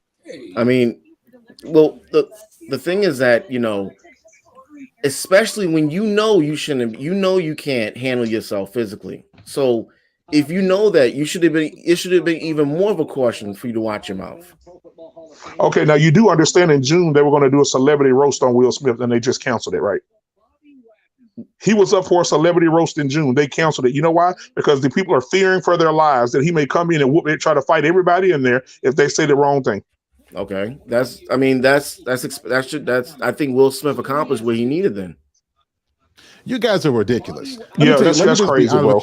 You guys are absolutely ridiculous, because what you guys show is that you lack self-control, that if certain words are said to you, you can't handle it. And so because you can't get on them from an intellectual level, let's just resort to fists because you can't take it. This sounds weak. Straight up weak. This sounds weak. As a wife, I'm not saying that there should not be any protection. I am a wife, and I've been a wife for a long time. I'm not saying, Mr. AR, that there should not be any protection, that a black man or a man in general should not protect his wife. I just don't think this was that display. I don't think so. There's many ways in which he could have protected his wife, and I'm just saying that I don't think that this was that display. No, listen, Candid, I absolutely 1,000% agree with you. This particular setting, regardless of the joke, I 100% disagree with Will Smith's actions. I'm not saying Will Smith did is correct. Context. Okay. Absolutely not. But what I am saying is that if we're going to use some extreme example, for instance, when I pick up my wife from work every day when she works, if we're outside and someone says something that's offensive to her, I may say, you know what, let's go, or I may knock his teeth out.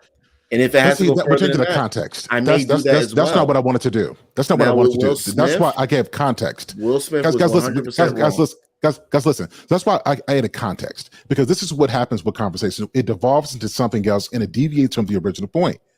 In this context, let's talk about social skills. When you're out and about, you got to be able to take some stuff. You can't respond to everything, because if you respond to everything, you're going to be responding for the rest of your entire life. And it shows that you lack control over yourself, because all I got to do is get under your skin. I don't have to ruin you. You're going to do it for yourself. And what are we teaching our children? And what are we teaching our children to do the same thing? Like, what are we telling our sons? How are we raising our sons to say, hey, son, listen. And I told my son this. He's 14. He had the same mindset. Anybody that says something to me, we're going to throw hands. And I said, son, if you choose to do this, you're going to be very tired because you're going to be fighting it every day for the rest of your life, because everybody's going to say something about you every day, and you have to choose. And like I said, if you're not in no imminent danger, why are you trying to throw hands where it can lead you to prison, get you a record? Now you're a felon, or you can get you go to prison, not get a good job anymore, lose your job, lose your wife, lose your family over 10 minutes of proving that you huff and tough and mad. I'm a big dude. If somebody grabs my wife, I know how to handle them physically, but I'm not going to get mad because he say, hey man, your wife hell look like she the stunt double for Frankenstein. I got one for you. I got one for you. So, and I want to get Bolo. Thanks for being here, Bolo, and goes in the back. So there was a situation when people were talking about my wife online. And this is before I developed self-control, because I won't lie, I haven't always been here, but as men, we learn and we grow and we do better. So they said something, I got on social media, and I'm going back and forth. I'm just going back because I'm defending my wife. But you know something, it was so easy to do? Freaking remove myself from it, turn it off. You could leave the situation. You don't have to be there, right? It's all about how we control ourselves. And I think that what I hear AR and Yella saying is that, hey, you offend me, rather than me doing what's in the best interest of me, let me act off of pure emotion, even if that does more damage than the perceived offense I'm trying to overcome. But if we having the conversation, and this is, respectfully, neither one of y'all examples was in the context that we talking about, Sir Hale. Because if that's what you're saying, we talking about context. Neither one of those examples was in context. He couldn't remove himself from the Oscars. He's supposed to sit there and take it. He could have left. If you can walk up and stop somebody, you can walk out the room. So he's supposed to pass up his lifelong accomplishment. He's supposed to pass up his once-in-a-lifetime accomplishment because he didn't want to do what he wanted to do. This is hard. Because this is what I'm saying. Your question is, he should have walked away. Even if he would have walked away, him keeping it wouldn't be in question. The fact that he didn't walk away in this moment, the fact that he didn't walk away and chose to assault, now there's a question of whether or not it should be stripped away from him. Walking away could have saved that whole thing from happening. What about so if you just said, keep my wife's name out your effing mouth and never assaulted him? What about if you only responded with words? Then he'd have been a beta for yelling at a grown man from across the room. We'd have been sitting here talking about why Will soft for cussing at a grown man for yelling across the room. Will in a no-win-win situation. So let's get back to it. I got two questions. One, if the jokes are just cool and, oh man, they hire people for the Oscars and they do all that, why have they permanently banned Ricky Gervais from hosting the Oscars then? If everybody just supposed to be cool with the jokes?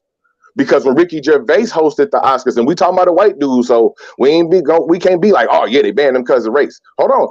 If jokes is cool and everything is supposed to fly, why did they ban the white dude forever? Because his jokes was out of line. If jokes are just supposed to be okay. Two, the entire room. Yeah, that I don't know. I have to look to that. I don't know on that one. Ricky Gervais nuked the entire room. I mean, he spared no quarter for nobody. But it's jokes, man, Drill. He hit everybody on the chin. KO everybody. He knocked him I have a question. Took him down. I didn't see it. So guys, let me ask you a question. Took him down. Is something in this context? Did something Chris Rock say was it comparable to what Ricky no, nowhere near a joke. No. Hold on. See, this is where we splitting hairs. It's a joke. If we talking about, how you gonna get all pissed off because it's a joke? But that's like it's a joke. It's word. That's the context, Sir Hale. That's the context. It's a joke. Can I it's a joke. For one second. Hold on, Ghost, because I was trying to make a point. I was trying to make a quick point, y'all. If y'all could just give me a little grace. Because my thing is this. We splitting hairs if we talking about, that joke from that person was okay, but this joke from hairs. Yeah, it is. We're not splitting hairs. And then, okay, well, I guess we just gonna agree to disagree on that one. And then my second point is, why does the setting matter? Because I'm hearing a lot about, he shouldn't have did this, and like, okay, and I ain't trying to come at nobody here to nothing, but honestly, this sounds like, oh man, the black folks should have behaved in front of them good white folks. They shouldn't have been acting like that in front of them good white folks. What? Come on. So here, I've been chilling. Can I rock? Oh my God! Respectfully, can I rock? Bro, no, you can't rock. No, you can't rock. That don't. This is ridiculous. This is ridiculous. No one's talking about that at this point. You know what I'm tired of? As soon as we have these conversations about us, we want to bring race into this. This was wrong. I don't care if you black, blue, orange, red, green. What he did was wrong. What does race So have to how do race with ain't been any brought hold on, into it when I've heard multiple times during this conversation? Setting is Sir a Hale, form of respectfully, setting. hold on. Can I respectfully make this point? Can I respectfully make this black man? I feel you. Can I respectfully make this point? I want to right now, respond to I'm what going he to make said. this point, Respectfully, y'all. and then I want you to hear. It wasn't just white people watching. It wasn't just them. It's multiple people. It wasn't just about him sitting in the front of the room. It wasn't just about that. And if we make this about that, this takes the conversation somewhere else. No, it doesn't. And I'm only commenting on what's been said in this conversation. Now, let me say why I said that, Sir Hale, and I ain't trying to combat you, but this is what I'm saying. The reason I brought that up is because all we talking about is, oh, yeah, this black man went up and slapped another black man on stage. How would he feel like this? And how would he do this? And how could he do this? You've not heard me make this argument at all. Sir Hale, can I say this? Can I say this real quick? I want to get Yellow's response. Candy Ann has said it. Erica said it. It's been said constantly in the comments. That has been a voice of argument for the thing that the setting was so important. Why does the setting matter? Because we keep trying to fit into their bubble of what we should look like. That's what it is. I'm saying. So I expect us to be adults. We are being adults. Sir Hale. In that room and at the Oscars, let me talk about this. In that room and at the Oscars, you probably had an accumulated wealth of probably $13-14 billion as a collective. Let's take that into a corporate situation or higher, maybe $14 billion or higher in an accumulated wealth in that room. Now let's take it to a boardroom. If you're yellow, if you're working for a company and you walk into a room, it's going to be white, black, Asian, whoever in there, and they got accumulated wealth of $14 billion. Are you going to walk in when the CEO says a joke about your wife? You're going to walk in and punch him in the face in front of everybody when you know that's where your money coming from? Can I use your equivalent? Can I use your equivalent? Okay, hold on. Can I use the equivalent to answer the question? Because we're talking about a different type of employee. We talking about Will Smith. If I got enough money to buy the company, then yeah, I'll probably go up and slap the CEO. Because we ain't talking about nobody who need to depend on nobody money in that room. That's a self-made man. Yeah, you know what? That's a self-made man. Guess what? Because that percentage that you're talking about, most of it coming from his pocket. Guys,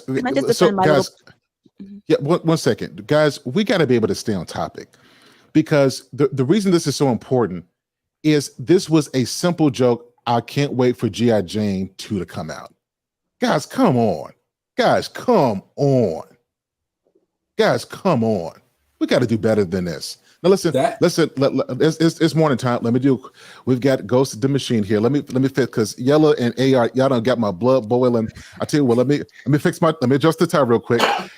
Welcome to the platform, Ghost. Shout out to Bolo TV, who's in the building. We back on track. We back on track. Welcome. Listen. What's your guys' perspective on the conversation? Listen, this is my thing, and that's my phrase that I use before I say anything. This is my thing. Here's where we seem to be splitting hairs about how this all went down. That's going to be my first point. There's a difference between a joke and an insult. That's the part that people miss. If I tell a joke and that joke could be technically be seen as something that might be personal, but it's probably not. Now, if I call you all kinds of stinking beep, beep, beep, beep, beep, beep, that's an entirely different situation. That's for one. So let's separate joke from insult. Did he insult her? No. Did he tell a joke about her? Absolutely. Was it funny? Half the room laughed. Some people didn't get it or whatever. Some too young to have seen G.I. Jane. But be that as it may, second point, as I said last night, Will Smith is someone who is in need of therapy. He needs help, and we are watching him need that help in real time on worldwide TV. Will Smith, look, I love Will Smith. You're a good guy. You made good guy movies. You make good guy, rap music. You a good guy. Nobody has ever confused you with Pop Smoke or Takashi 6ix9ine. You not about that life, bruh. So you trying to rehabilitate your character. Maybe you want to play Batman. Maybe you want to be the bad guy in your next film. And this is how you choose to do it, right? Now, to Chris Rock, on the other hand, a lot of dudes saying, hey, man, that's soft, blah, blah, blah. I would have did this. I would have did that. I said that out the gate when I first saw it. I said, no, it couldn't have been me. But as I sit back and reflect, like a man almost 60 would have to do, I can honestly say, I really don't know what I would have did. And let me give you this as I close. Let me give you this as an example. I remember about 18 years ago, 19 years ago, I was about to get out of prison, right? I was 9 days away from a walkout. And a dude that I used to be cool with stole on me in the middle of the gym in front of everybody. And instantly people got in between us or whatever because everybody knew me. Everybody knew, hey, you've been locked up for a minute, you can ready to get out, right? And it's at that moment I thought, yeah, I can beat him up. We could sit here and we could scrap all day long. But in the end, I kissed my out date goodbye. You know what I did? We talked it out. We came to an agreement and I went home. But so I take that and I put that in my brain and say, okay, Ken, you on that stage, you Chris Rock, this dude walk up to you and he slap you. What would you do? And I'm looking at, yeah, Will got 500. Chris Rock got 100 million, I mean. So they own the same level and he probably thinking,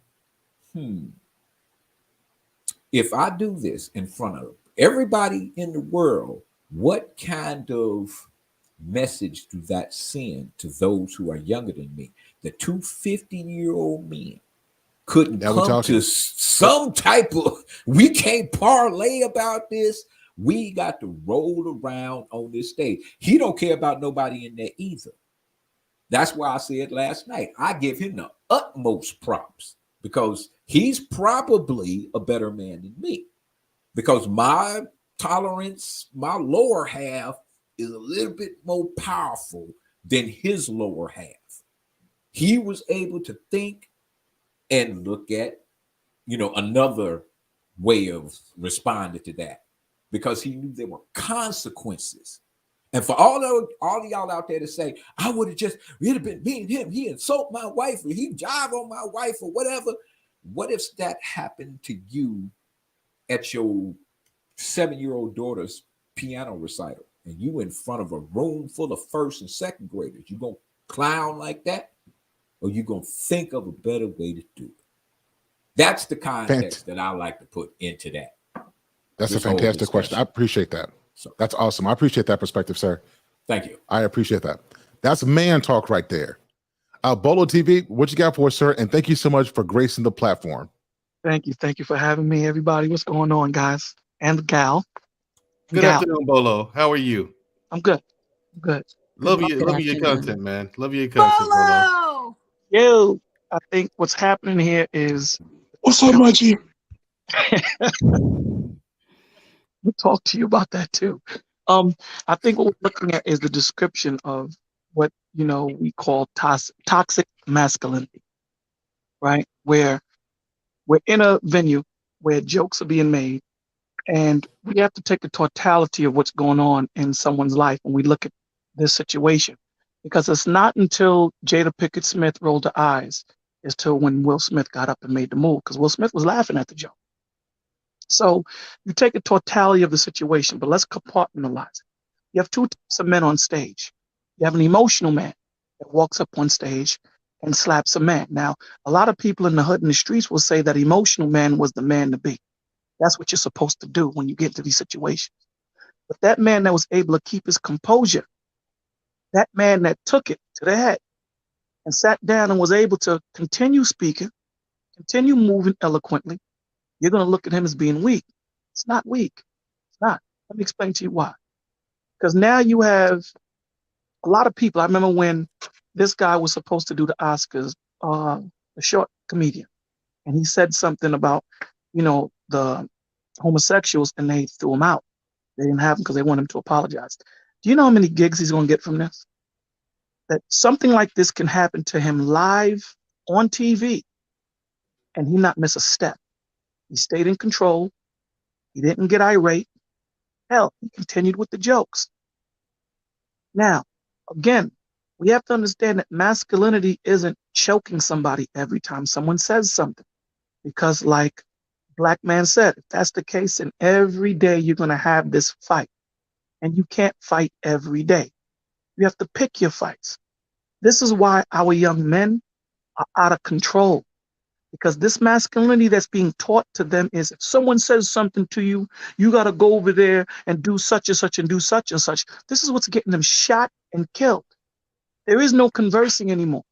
There is no, you know what, man, as long as you don't come into my 6-foot radius, I'm good. All of these things are done, and we have two types of men speaking. One man is saying, if you say something about my wife, I'm going to do something. Another type of man is saying, as long as you don't touch my wife or whatever, I'm going to keep it pushing.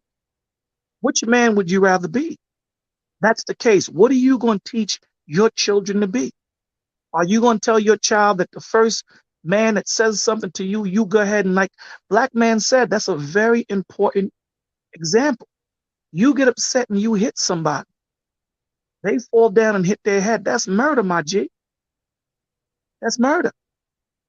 Now what? All because someone said your woman got a fat behind. When you could have just said, yeah, she do. So every action is a reaction. Do you have her dressed in a way that will cause people to look at it? All of these things matter. You have to have self-reflection. Self-introspection is very important. You have to understand his wife stands independent of him. This is why she took Jada Pickett Smith. She didn't say Jada Smith. She stands independent. He made a joke about the other comedian. He said that, listen, if your wife loses, you can't win. So why didn't he get up and say something? That attacked his masculinity too. That you can't take an Oscar if your wife loses. So you better hope she wins. He laughed at it. So we have to understand that we can't be in our amygdala all the time. Are there going to be times when we're in our amygdala? Your amygdala kicks off when you're in situations where your life is being threatened. His life wasn't being threatened. And to my man Yella, Eddie Murphy walked out of the Oscars. When he realized that he wasn't going to be nominated for the thing that he did with Beyonce, he got up and walked out. So if someone is making fun of your wife because she has a disease and you have a problem, you can get up, take your wife with you, and walk out. That's going to make more noise than you slapping somebody, because now you're taking the attention off of the alopecia and the disrespect of your wife, and now the focus is you slapping somebody. And to give credence to what Black Man said, now you're in a room filled with $14 billion, right? Now you got producers, you got directors, you got all these people sitting there saying, so that means if I yell cut, he gonna walk up and slap me. So we have to understand that we can't play the game without understanding the ramifications. And let's understand, if we're gonna bring up the black and white conversation, because it always happens, we're living in a white man's world, man. The white man runs America. You play by his game. You learn it. It is what it is. It is what it is. That's why the Lord says, render unto Caesar what belongs to Caesar and render to God what belongs to God. You have to operate by the laws that are here. You have to. If that's going to be the conversation, which it shouldn't be here. The conversation here should be two men having a conversation, or one man getting out of order and slapping another. You could have got up and walked out. Because now, if Chris Rock would have did something, now it starts to get out of control. Now you have two men. Now what they're two looking black men can't control themselves, ruining violence, running rampant in the community. Absolutely. It's just about to go there. Now you want to talk about the white man situation. Now they're going to say two black men out of control. Everything is controlled. You know, I know people hate when I say it. When you're looking at all the movie houses, when you're looking at all the record labels, when you're looking at all these things, yes, there's a white man behind it. At the tip top, yes. At the end of the day, unfortunately, this is what it is. Okay? We get what we get, and how we get is what we do. So regardless of whether one person is worth 500 million and the other person is worth 100 million, the point of the matter is there's a lot more going on. And what Ghost Dad said, he needs help. This man needs help because he's looking at his name, he's looking at himself, he's looking at his manhood being ran through on TV. This is why he said there's so much a man can take. I know we're supposed to be such and such, but there's just so much that you can take. When jokes become reality, it's like if Sir Hale and I are joking with each other, and he says, "Hey, Bolo, you're this and you're that, and you're this and you're that." And then I make jokes of him, and then he says, "Well, that's why your breath stink." And let's just say my breath stink. I'm going to take that personal. It's no longer a joke. That's a truth. That's a truth. It's going to hit me. So we have to understand that these jokes are becoming truths because cats are tearing down his manhood, tearing down his masculinity, and saying that his woman runs the relationship, which it looks like. I don't know. I'm not in a relationship. None of us are. So what we're showing our children is that we need to get out of that trauma cycle. We have to get out of that trauma cycle. That wasn't the situation for you to slap a man. That wasn't the situation for you to go hit a dude. It wasn't. I understand that you didn't like the joke. Cool. You didn't like it. Get up, walk out. Walk to the world. Because believe it or not, I believe that this guy sits on the Oscar chair. He's behind the scenes with the Oscars. Will Smith. Never won an Oscar, but he sits on the committee. So you getting up and walking out says more than you actually physically accosting somebody. We have to learn to play chess, not checkers. We have to. And a lot of the times we play checkers and then we try, when we realize that we're wrong, we continue to run through this wall thinking that masculinity is only about running through walls or just Hulk smash. It's not. And I make this example all the time. The Avengers didn't want the Hulk around half the times. When he became the Gray Hulk, Professor Hulk, he wasn't as strong as he was when he was green because a lot of that strength went towards his brain. He thought. So the point of the matter is, I'm not saying that choking somebody is off the table. I'm not saying that. I'll never say that. What I'm saying is we need to be more in cognitive thought than us being emotional animals. And that was an emotional move. Emotional move. It wasn't a cognitive thought move that this guy did. Because it's not until his woman rolled her eyes at the joke, which he was laughing at. Let's understand it, that he made that move. And again, I don't think it was real. Me personally, I don't think it was real. But just for the conversation of it, it was a very emotional move that shouldn't have happened. You're a grown-ass man, 50-something. It shouldn't have happened. Okay, here's what we got to do, guys. So, yep, I'm gonna get everybody to find the thoughts AR. So, what we're gonna do is this conversation has gone way longer than I thought it would. Thank you guys for being here. So, let's wrap it up really quickly. Let's give everybody a final word, and then we're gonna wrap it up. AR, you had your hand up, so let's start with you. Your thoughts on this situation, and then, Yeah. What I want to say is I think it was a little unfair that everyone that spoke, except for me and Rilla, changed the scenario.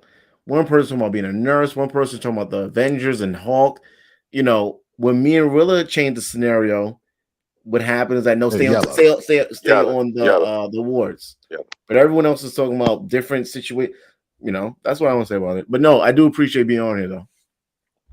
You got different opinions. That's all. You know, I'm cool. That's the final word. So listen. So no, to be fair with you, I didn't cut the last two off in fairness because the goal is for me to end the show.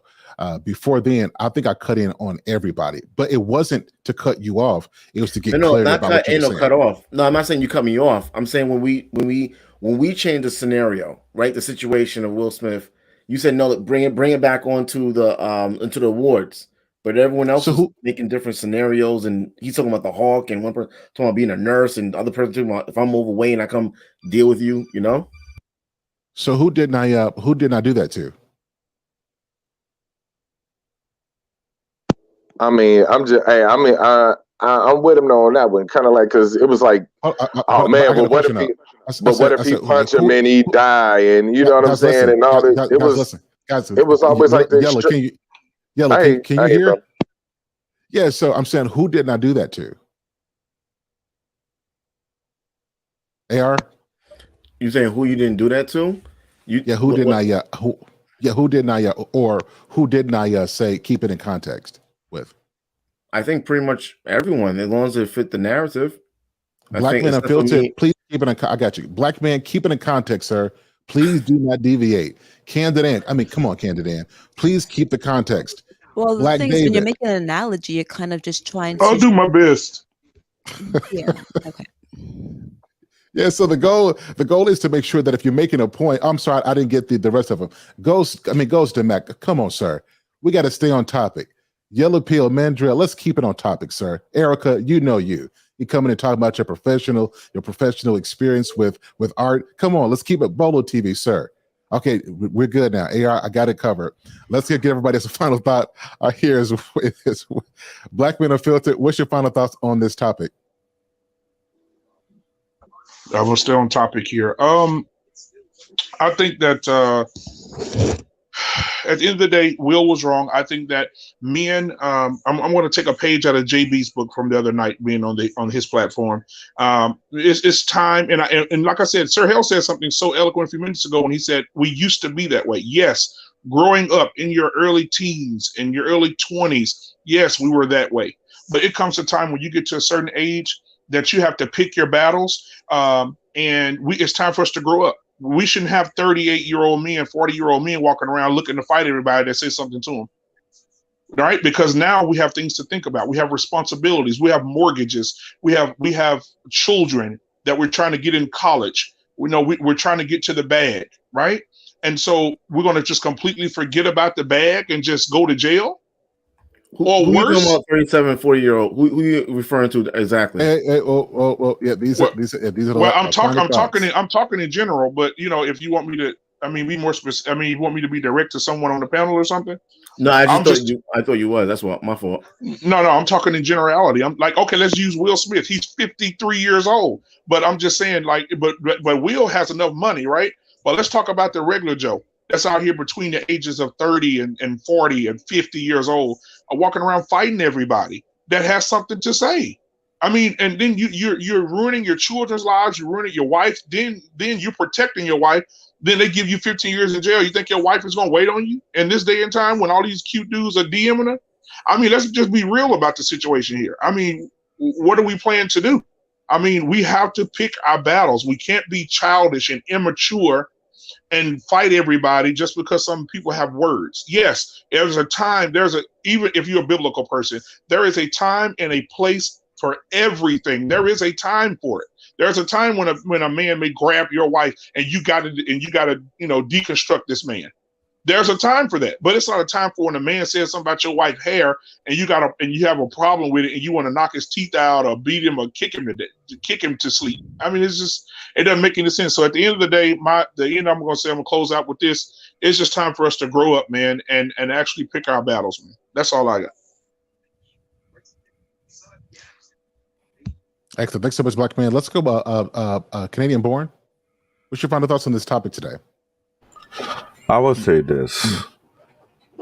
As men, we had to be wise. If wanting to be smart and intelligent. But with a lack of wisdom, we make poor decisions. What I said earlier, it remains the same. What we do, what we say, has a domino effect regardless how you feel at that moment. You may think you're doing the right thing now, but you don't want to get to the place when 2 or 3 or 4 years later you end up regretting your decision. Wolfman may worth $500 million. Yes, he did what he did. What is the downward effect? It cost him way more money than he expected, and he cannot turn back the clock of time. If he lost the endorsement, he got an investment firm, which I found out from JB. An investor saw that and said, you know what, I'm not going to invest in his business. I'm not going to invest in the car. I'm going to pull my money out. Then what? He don't control the distribution. He don't control the media company out there that promotes his shows, that promotes his movie, they put him in the theaters. If they shut the door on that, then what? The problem what I'm hearing with people, they don't want to walk in with, they don't want to walk in blindness. So if that's how you're going to operate, then go ahead and be my guest. But when you go down that route and you find out you're wrong, don't ask for a life jacket when we're trying to correct you for making a terrible mistake that will cause you a ripple effect that you didn't know you can fix it. This is where our problem as black men is. We refuse to take wisdom of the old that will save us a lot of headache. And when that time comes, oh, I wish I could have listened. Really? You do what we're doing right now? If we cannot hear to the warning, then when that time comes, I'm not here for excuses. Because I need to raise my son and my grandkid to be wiser and to surpass me. I'm a father and a grandfather at the age of 43. And my job is to teach my kids and my son and my daughter to not to be better than me, but to surpass me above and beyond. So they don't have to go through what I had to go through. So they can be wiser than me when I was their age. If you're teaching your kid this, then I don't feel sorry for you. After whatever come down the pipeline, you deserve it. No one should have pity for you. Period. I'm not the typical Christian, but I'm not going to play a game with the word. I'm not going to play a game with the facts. JB said it best. You need to grow up. If you can't grow up, then so be it. Excellent. Appreciate that, man. Thank you so much. I want to give a shout out to the super chat. Thanks, Emmanuel Williams. He said, if someone is offended, they chose to be offended. Excellent. Thank you so much for the support, for the super chat. Very much appreciate it. I want to give another shout out to the one and the only unsolicited security boss. Thank you so much for the $50 super chat. Came in heavy-handed this afternoon. I'm going to get Chick-fil-A today. Thank you so much. I really appreciate you. She says salutes to Sir Hale, the panel and chat. Shout out to unsolicited security boss and the work that they are doing over there. Please, mods, drops unsolicited security boss's channel. Thank you so much. Thank you so much. Let's go down a bit. Yellow, what's your final thoughts on this subject? All right. So first off, thank you, for allowing me on your platform. I'm sorry if my mic. This ain't the usual setup I use. I know it's a little loud, but okay. I'm not disagreeing in the risk reward kind of perspective. I feel like everybody got. Not disagreeing with that, because there is risk reward with everything. There's a lot of what ifs, but if we're talking about this situation, this particular situation, a lot of what y'all say don't apply to it. We're not talking about an overly emotional person. Tell me how many mistakes Will Smith made in his life on this level. We ain't talking about nobody who got a bunch of kids out here. Baby mom's going crazy. He always in the news for doing something, running cars off DUI, got dope on him, all this other stuff. We're not talking about that type of person. So we're not talking about an emotional person. We're not talking about none of that. If we're talking about in this situation, one man felt another man cross the line with him. Now, you can say it's a joke. You can say, oh, man, he weak or whatever. But look, everybody has to realize when you open your mouth, regardless of what. And if we want to say what ifs and we want to take and move it over a little bit to make it work, even people who told the truth,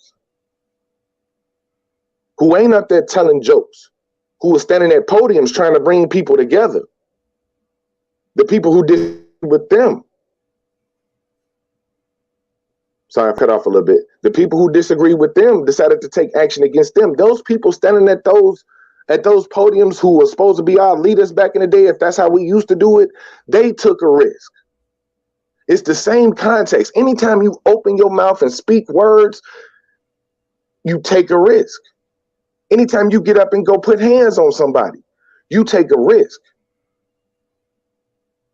So I'm not saying that nobody wrong, but at the same time, let's not create a culture where disrespect becomes the norm either, because that's where it sounds like. Sounds like a lot of people is telling a lot of men to sit back there and just take it as long as they ain't putting hands on you. And at some point, it's got to be different. Now, I learned yesterday, and I'll back out. that, to be honest with you, if we looking at historical times, an open hand slap was actually the most honorable way to check a man at one point in time. You walk up somebody and open hand slap somebody, and that's how you challenge them. Hey man, thank you so much for the respectful slap on my face. I truly appreciate this, and I definitely receive the honor. Come on, Yella. Like, we're gonna have a discussion on this one, but I get what you're saying. We gotta have a discussion on this one. I'm gonna clip this, y'all. I'm clipping this one. So this is good. All right, so Yella, I appreciate you, man. Mandrell, what you have on this one? I understand where Yella's coming from. I do. At the same time, what was said didn't warrant the action that Will did. I understand you can't control how a person responds, but that was childish. No toys about it. That was excessive. It's excessive what he did. Now whether he'll receive some kind of punishment for it or whatever, that remains to be seen. That's not up to any of us. But hey, it is what it is. He embarrassed Chris Rock needlessly. And that's something we can't promote. It's not a good look for the overall image of African Americans. Because you got to remember, the world was watching that broadcast. And that's what they saw. And nothing but negativity gets plastered on TV about us constantly, you know. And he didn't help. And this is his Super Bowl night. The one thing he's been laser focused on for almost a decade, and it's overshadowed by a nigger moment. Pardon my French. A negative moment. That was English. Gotcha.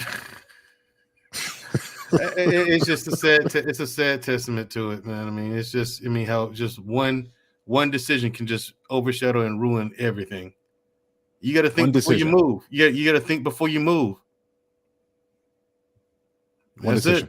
It. Yeah. Absolutely appreciate this, man. Absolutely appreciate what you said. Thank you for having me. Of course. Thank you for always being here. I truly appreciate you, man. Really do. Even though we talk about each other behind stage, we definitely respect you, man. To Miss Erica, thank you so much for coming back here. And shout out to Robbie Privilege. I saw her a little bit ago. Thanks for being here, Robbie. Y'all make sure y'all check her out as well. We're going to be doing some collaborations soon in the near future. Awesome content creator. She's doing fantastic. We have different perspectives as well. So we're going to have me, Candid, AR. We're going to all be on a platform, and it's just going to be straight fire. Just straight fire. So just get ready for that. So, but Erica, thanks so much for being back here. What's your final thoughts on the subject today? First, let me just say thank you. I respect your platform greatly, and big shout out to everybody on here and your perspectives and what you guys do in this space. I have I think Bolo nailed it. That's my baby in the background. But Bolo nailed it. But what I have to say as an actor, as a professional in this space, like, actors are trained in such a very, very, very high level. Will Smith and Chris Rock are very calculated people, very, very aware of their brand. And again, to do this in a space that is your Super Bowl, the creme de la creme was not. It was a poor move, and it was not wisdom at all.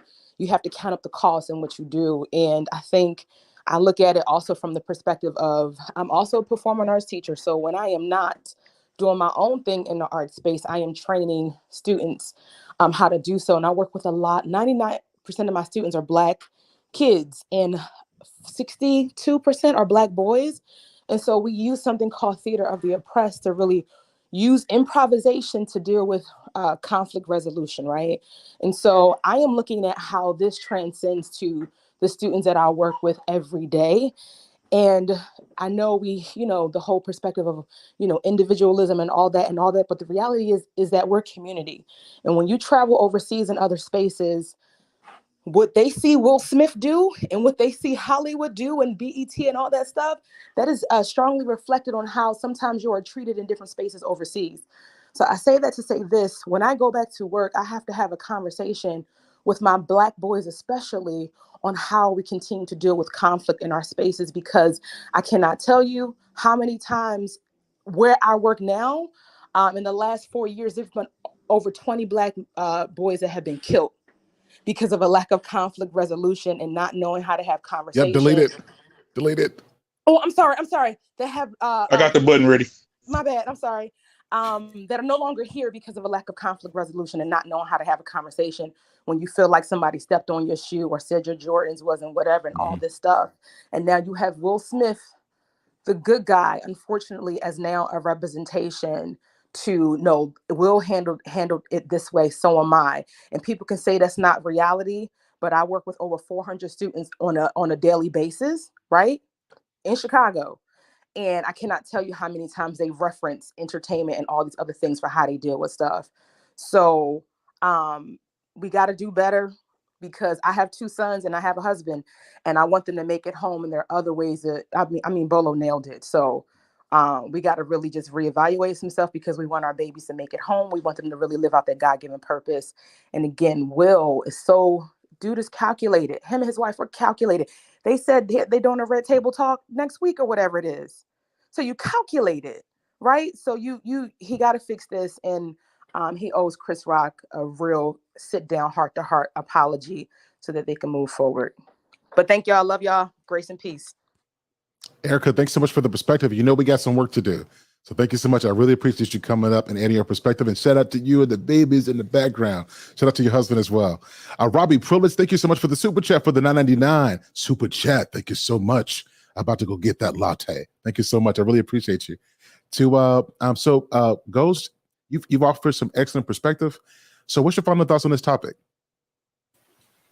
Well, my first perspective is that we may not always agree on methodology, but I think we all in the same space as far as where we're trying to go as people. And Sir Hale, Black David, Mandrell, Black Man Unfiltered, we owe, and we getting tired. And we just been talking and talking and talking. And it seems like these kids is not listening, but understand this. It's clocked into us as human beings. As you age, you gain wisdom. Because if you stop aging, it's because your particular way of dealing with life didn't work. Life has a way of correcting for stuff like that, right? I'm quite sure that there were times in our lives when we didn't think we was going to make it, but we made it. They'll get it sooner or later. And unfortunately, some don't get it until they're at that age where if someone does slap them, they can't do anything. You see what I'm saying? Don't worry, they'll be fine. As they get older, it'll come to them. One day the light bulb just gonna come on. You can't hurt or harm everybody because of something they said. Going back to first grade, sticks and stones may break my bones, but words will never hurt me. But jokes will make me slap you. Thank you, Ghost Dad. I appreciate what you're saying. Exactly. Listen, so Ghost, I do want to say this though. You have a voice of a respected male role model, and I hope that more people will listen to you because you speak with a degree of life mastery, wisdom. I'm not sure what I want to call it, but you speak with that, and I hope more people listen to you. And what you have to say, your perspective is, I think, is necessary in this spaces. So thank you so much for what you've shared so far, and hopefully we can do some work together Absolutely. As well. Absolutely. I appreciate the opportunity to be on your platform. Peace and love to everybody on the panel. Peace and love to everybody in the chat, everybody that's watching. Fam, y'all have a great rest of y'all day. I got to go find me something to eat. Hey, I'm about to do it too. So let me get 4 hours. Hey, Ghost the Machine. I would love to have your input tonight, man, but I'll put it in the back chat, okay? Bet it up. Yep. I'll put it back. So Bolo TV, what's your perspective? And thank you again for coming up here, offering your wisdom. What's your final thoughts on this subject? Having me. Thank you for having me, and thank you for everyone giving their opinions. I want to respond to what Yella said about Will Smith not being emotional. Robin Williams didn't look emotional. He took his life. So typically these guys are actors, so they know hide their sickness. No one knew Robin Williams was sick until they found out he was sick.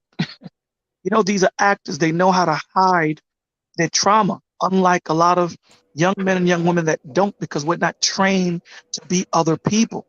We're only trained to be ourselves and try to find ourselves. So this is why it's easier to see that trauma in you and I, opposed to an actor. You know, actors doing drugs. We don't know that they're doing drugs because they know how to hide it. That's the first thing. And the second thing is, you know, it is the extreme, but you know, it's true. Also, we have to start to learn to check each other with words. Now, we have to understand that vibrations are very important. Vibrations are a way of life, right? So you have a vibe, you know, you have that resonance when you know a woman is feeling you, the same way you have that type of vibe to know that this ain't the neighborhood I need to be in. So when you pull Sir Hale to the side and you tell him, check this out, bro, stop talking to me like that. You understand? There's a certain intention that you could speak to him in that gives him that understanding to let him know I'm going to chill.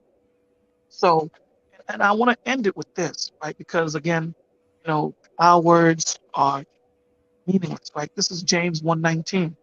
It says, know this, my beloved brothers, that every person be quick to hear, slow to speak, slow to anger. Now, why is the Lord saying that? The Lord is saying that because what you're doing is you're giving yourself time to get back into that cognitive thought where you're not an emotional animal, but you are a spiritual creature, where you have time to make decisions on how to deal with that situation correctly, not emotionally. So we need to stop listening with our emotional heart and start listening with our logistical ears. And that's our issue. A lot of us are broken and hurt. So when we hear something, and again, it's scientific, right? And you know, we don't like to hear it. The amygdala was never made for something to run it all day. The amygdala is there for you when you're in fight or flight modes, when you're in a situation where you're nervous. It gives you that adrenaline that you need to get you to that next point. Your hippocampus is what we're supposed to live in. A lot of us are living in our amygdala because of the emotional traumas that we go through every day. So we're looking at this situation between two men that are accomplished, two men that are actors. Let's dumb this down and bring it to the real world. This is happening in the streets every day. This is happening in the streets where someone says something and he gets shot. Someone steps on someone's sneakers and he gets killed. This is happening every day.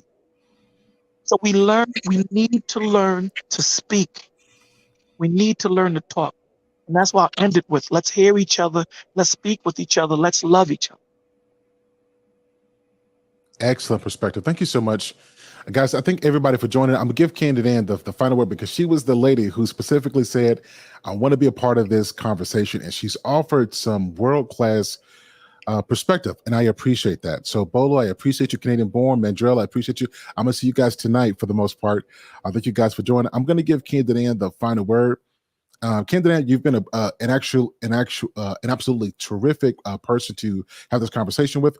What's your final thoughts on this particular subject overall? And then we'll leave room for you to promote your channel and anything else you might like to say. So let me give you the full screen. Oh, no, I'm happy to share the screen. Nope, full screen. Okay, thank you. First, I want to say, you know, thank you for allowing me onto your platform. And at no point ever, you know, as I listen to as a woman coming onto this platform, at no point do I want men, Black men especially, to think that that I think or that I promote or anyone promotes that being disrespected should be acceptable, right? I usually enter a lot of you men's platforms between Yella, Sir Hale, Black Men Unfiltered, Mandela I've been watching because I want to hear what you have to say and I want to understand how you feel so that maybe my thinking might be messed up. And so I'm listening with open ears and an open heart to get a better understanding.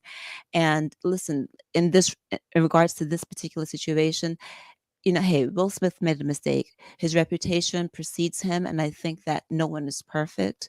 But in this particular case, I do believe that the amount of disrespect that went his way, his response was inappropriate, especially for the setting. And when I talk about the setting, I'm not talking about white people. I'm talking about an event that was on live television, similar to how I would think if it was at a wedding or at a funeral and someone did something disrespectful, you wouldn't break out and fight there because the setting is wrong, not because it has anything at all to do with white people or to do with allowing disrespect so that you can get a bag, right? It's just that the setting was inappropriate. So I'm going to continue to listen and continue to hear, your thoughts, because for me, this is about listening to Black men voice your opinions. And I just add a little bit of what me as a Black wife go through and what my opinions are, which you guys are welcome to agree or disagree with. But I just feel like, for me, I don't want to see Black men so quickly unwound. I would love to see you guys. Someone mentioned, and I was going to say this: play chess. Yeah, it's chess. Play chess with the game of life a little bit more, and to respond in a different way. It doesn't always have to be violence, and I'm not saying that sometimes violence isn't warranted, right? But I would love to see that it not go there so quickly, because unfortunately, the reputation, and it's not for everyone. It's not for every Black man to decide to hold up a reputation, but overall, what they think about you, right? I would just like to see you guys play chess a little bit more and think about your actions.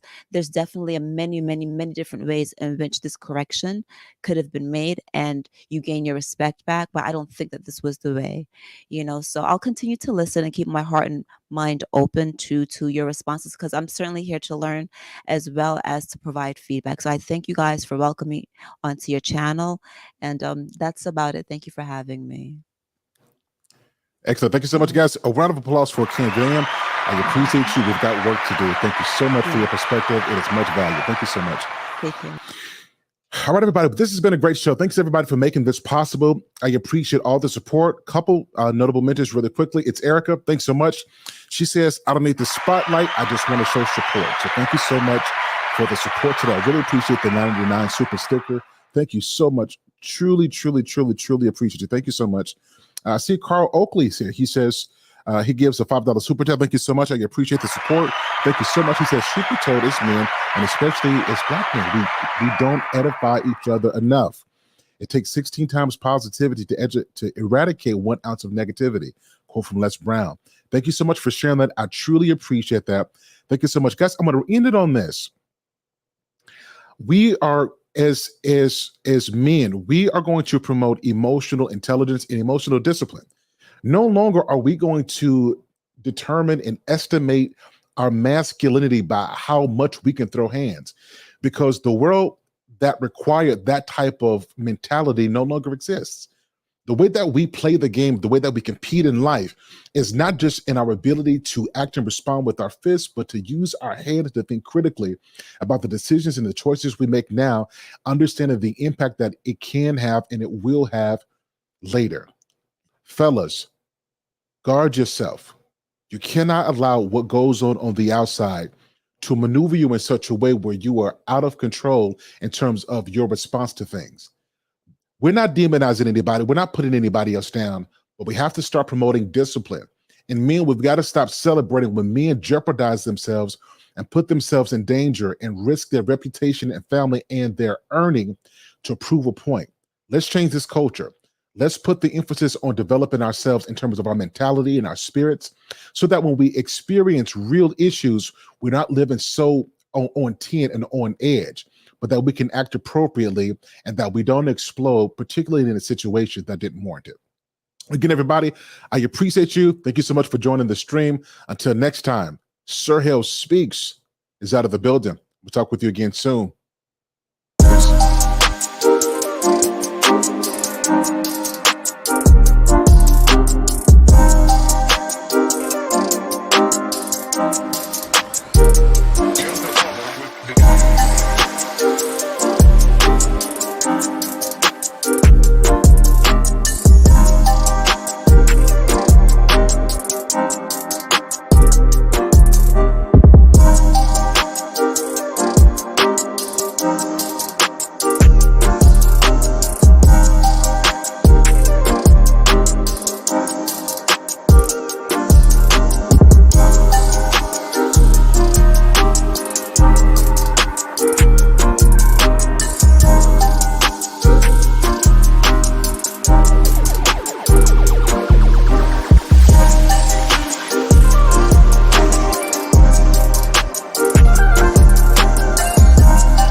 a good day, my people. Be great. Let's get it. This is my jam. On my way to get some lunch. Have a good day, folks.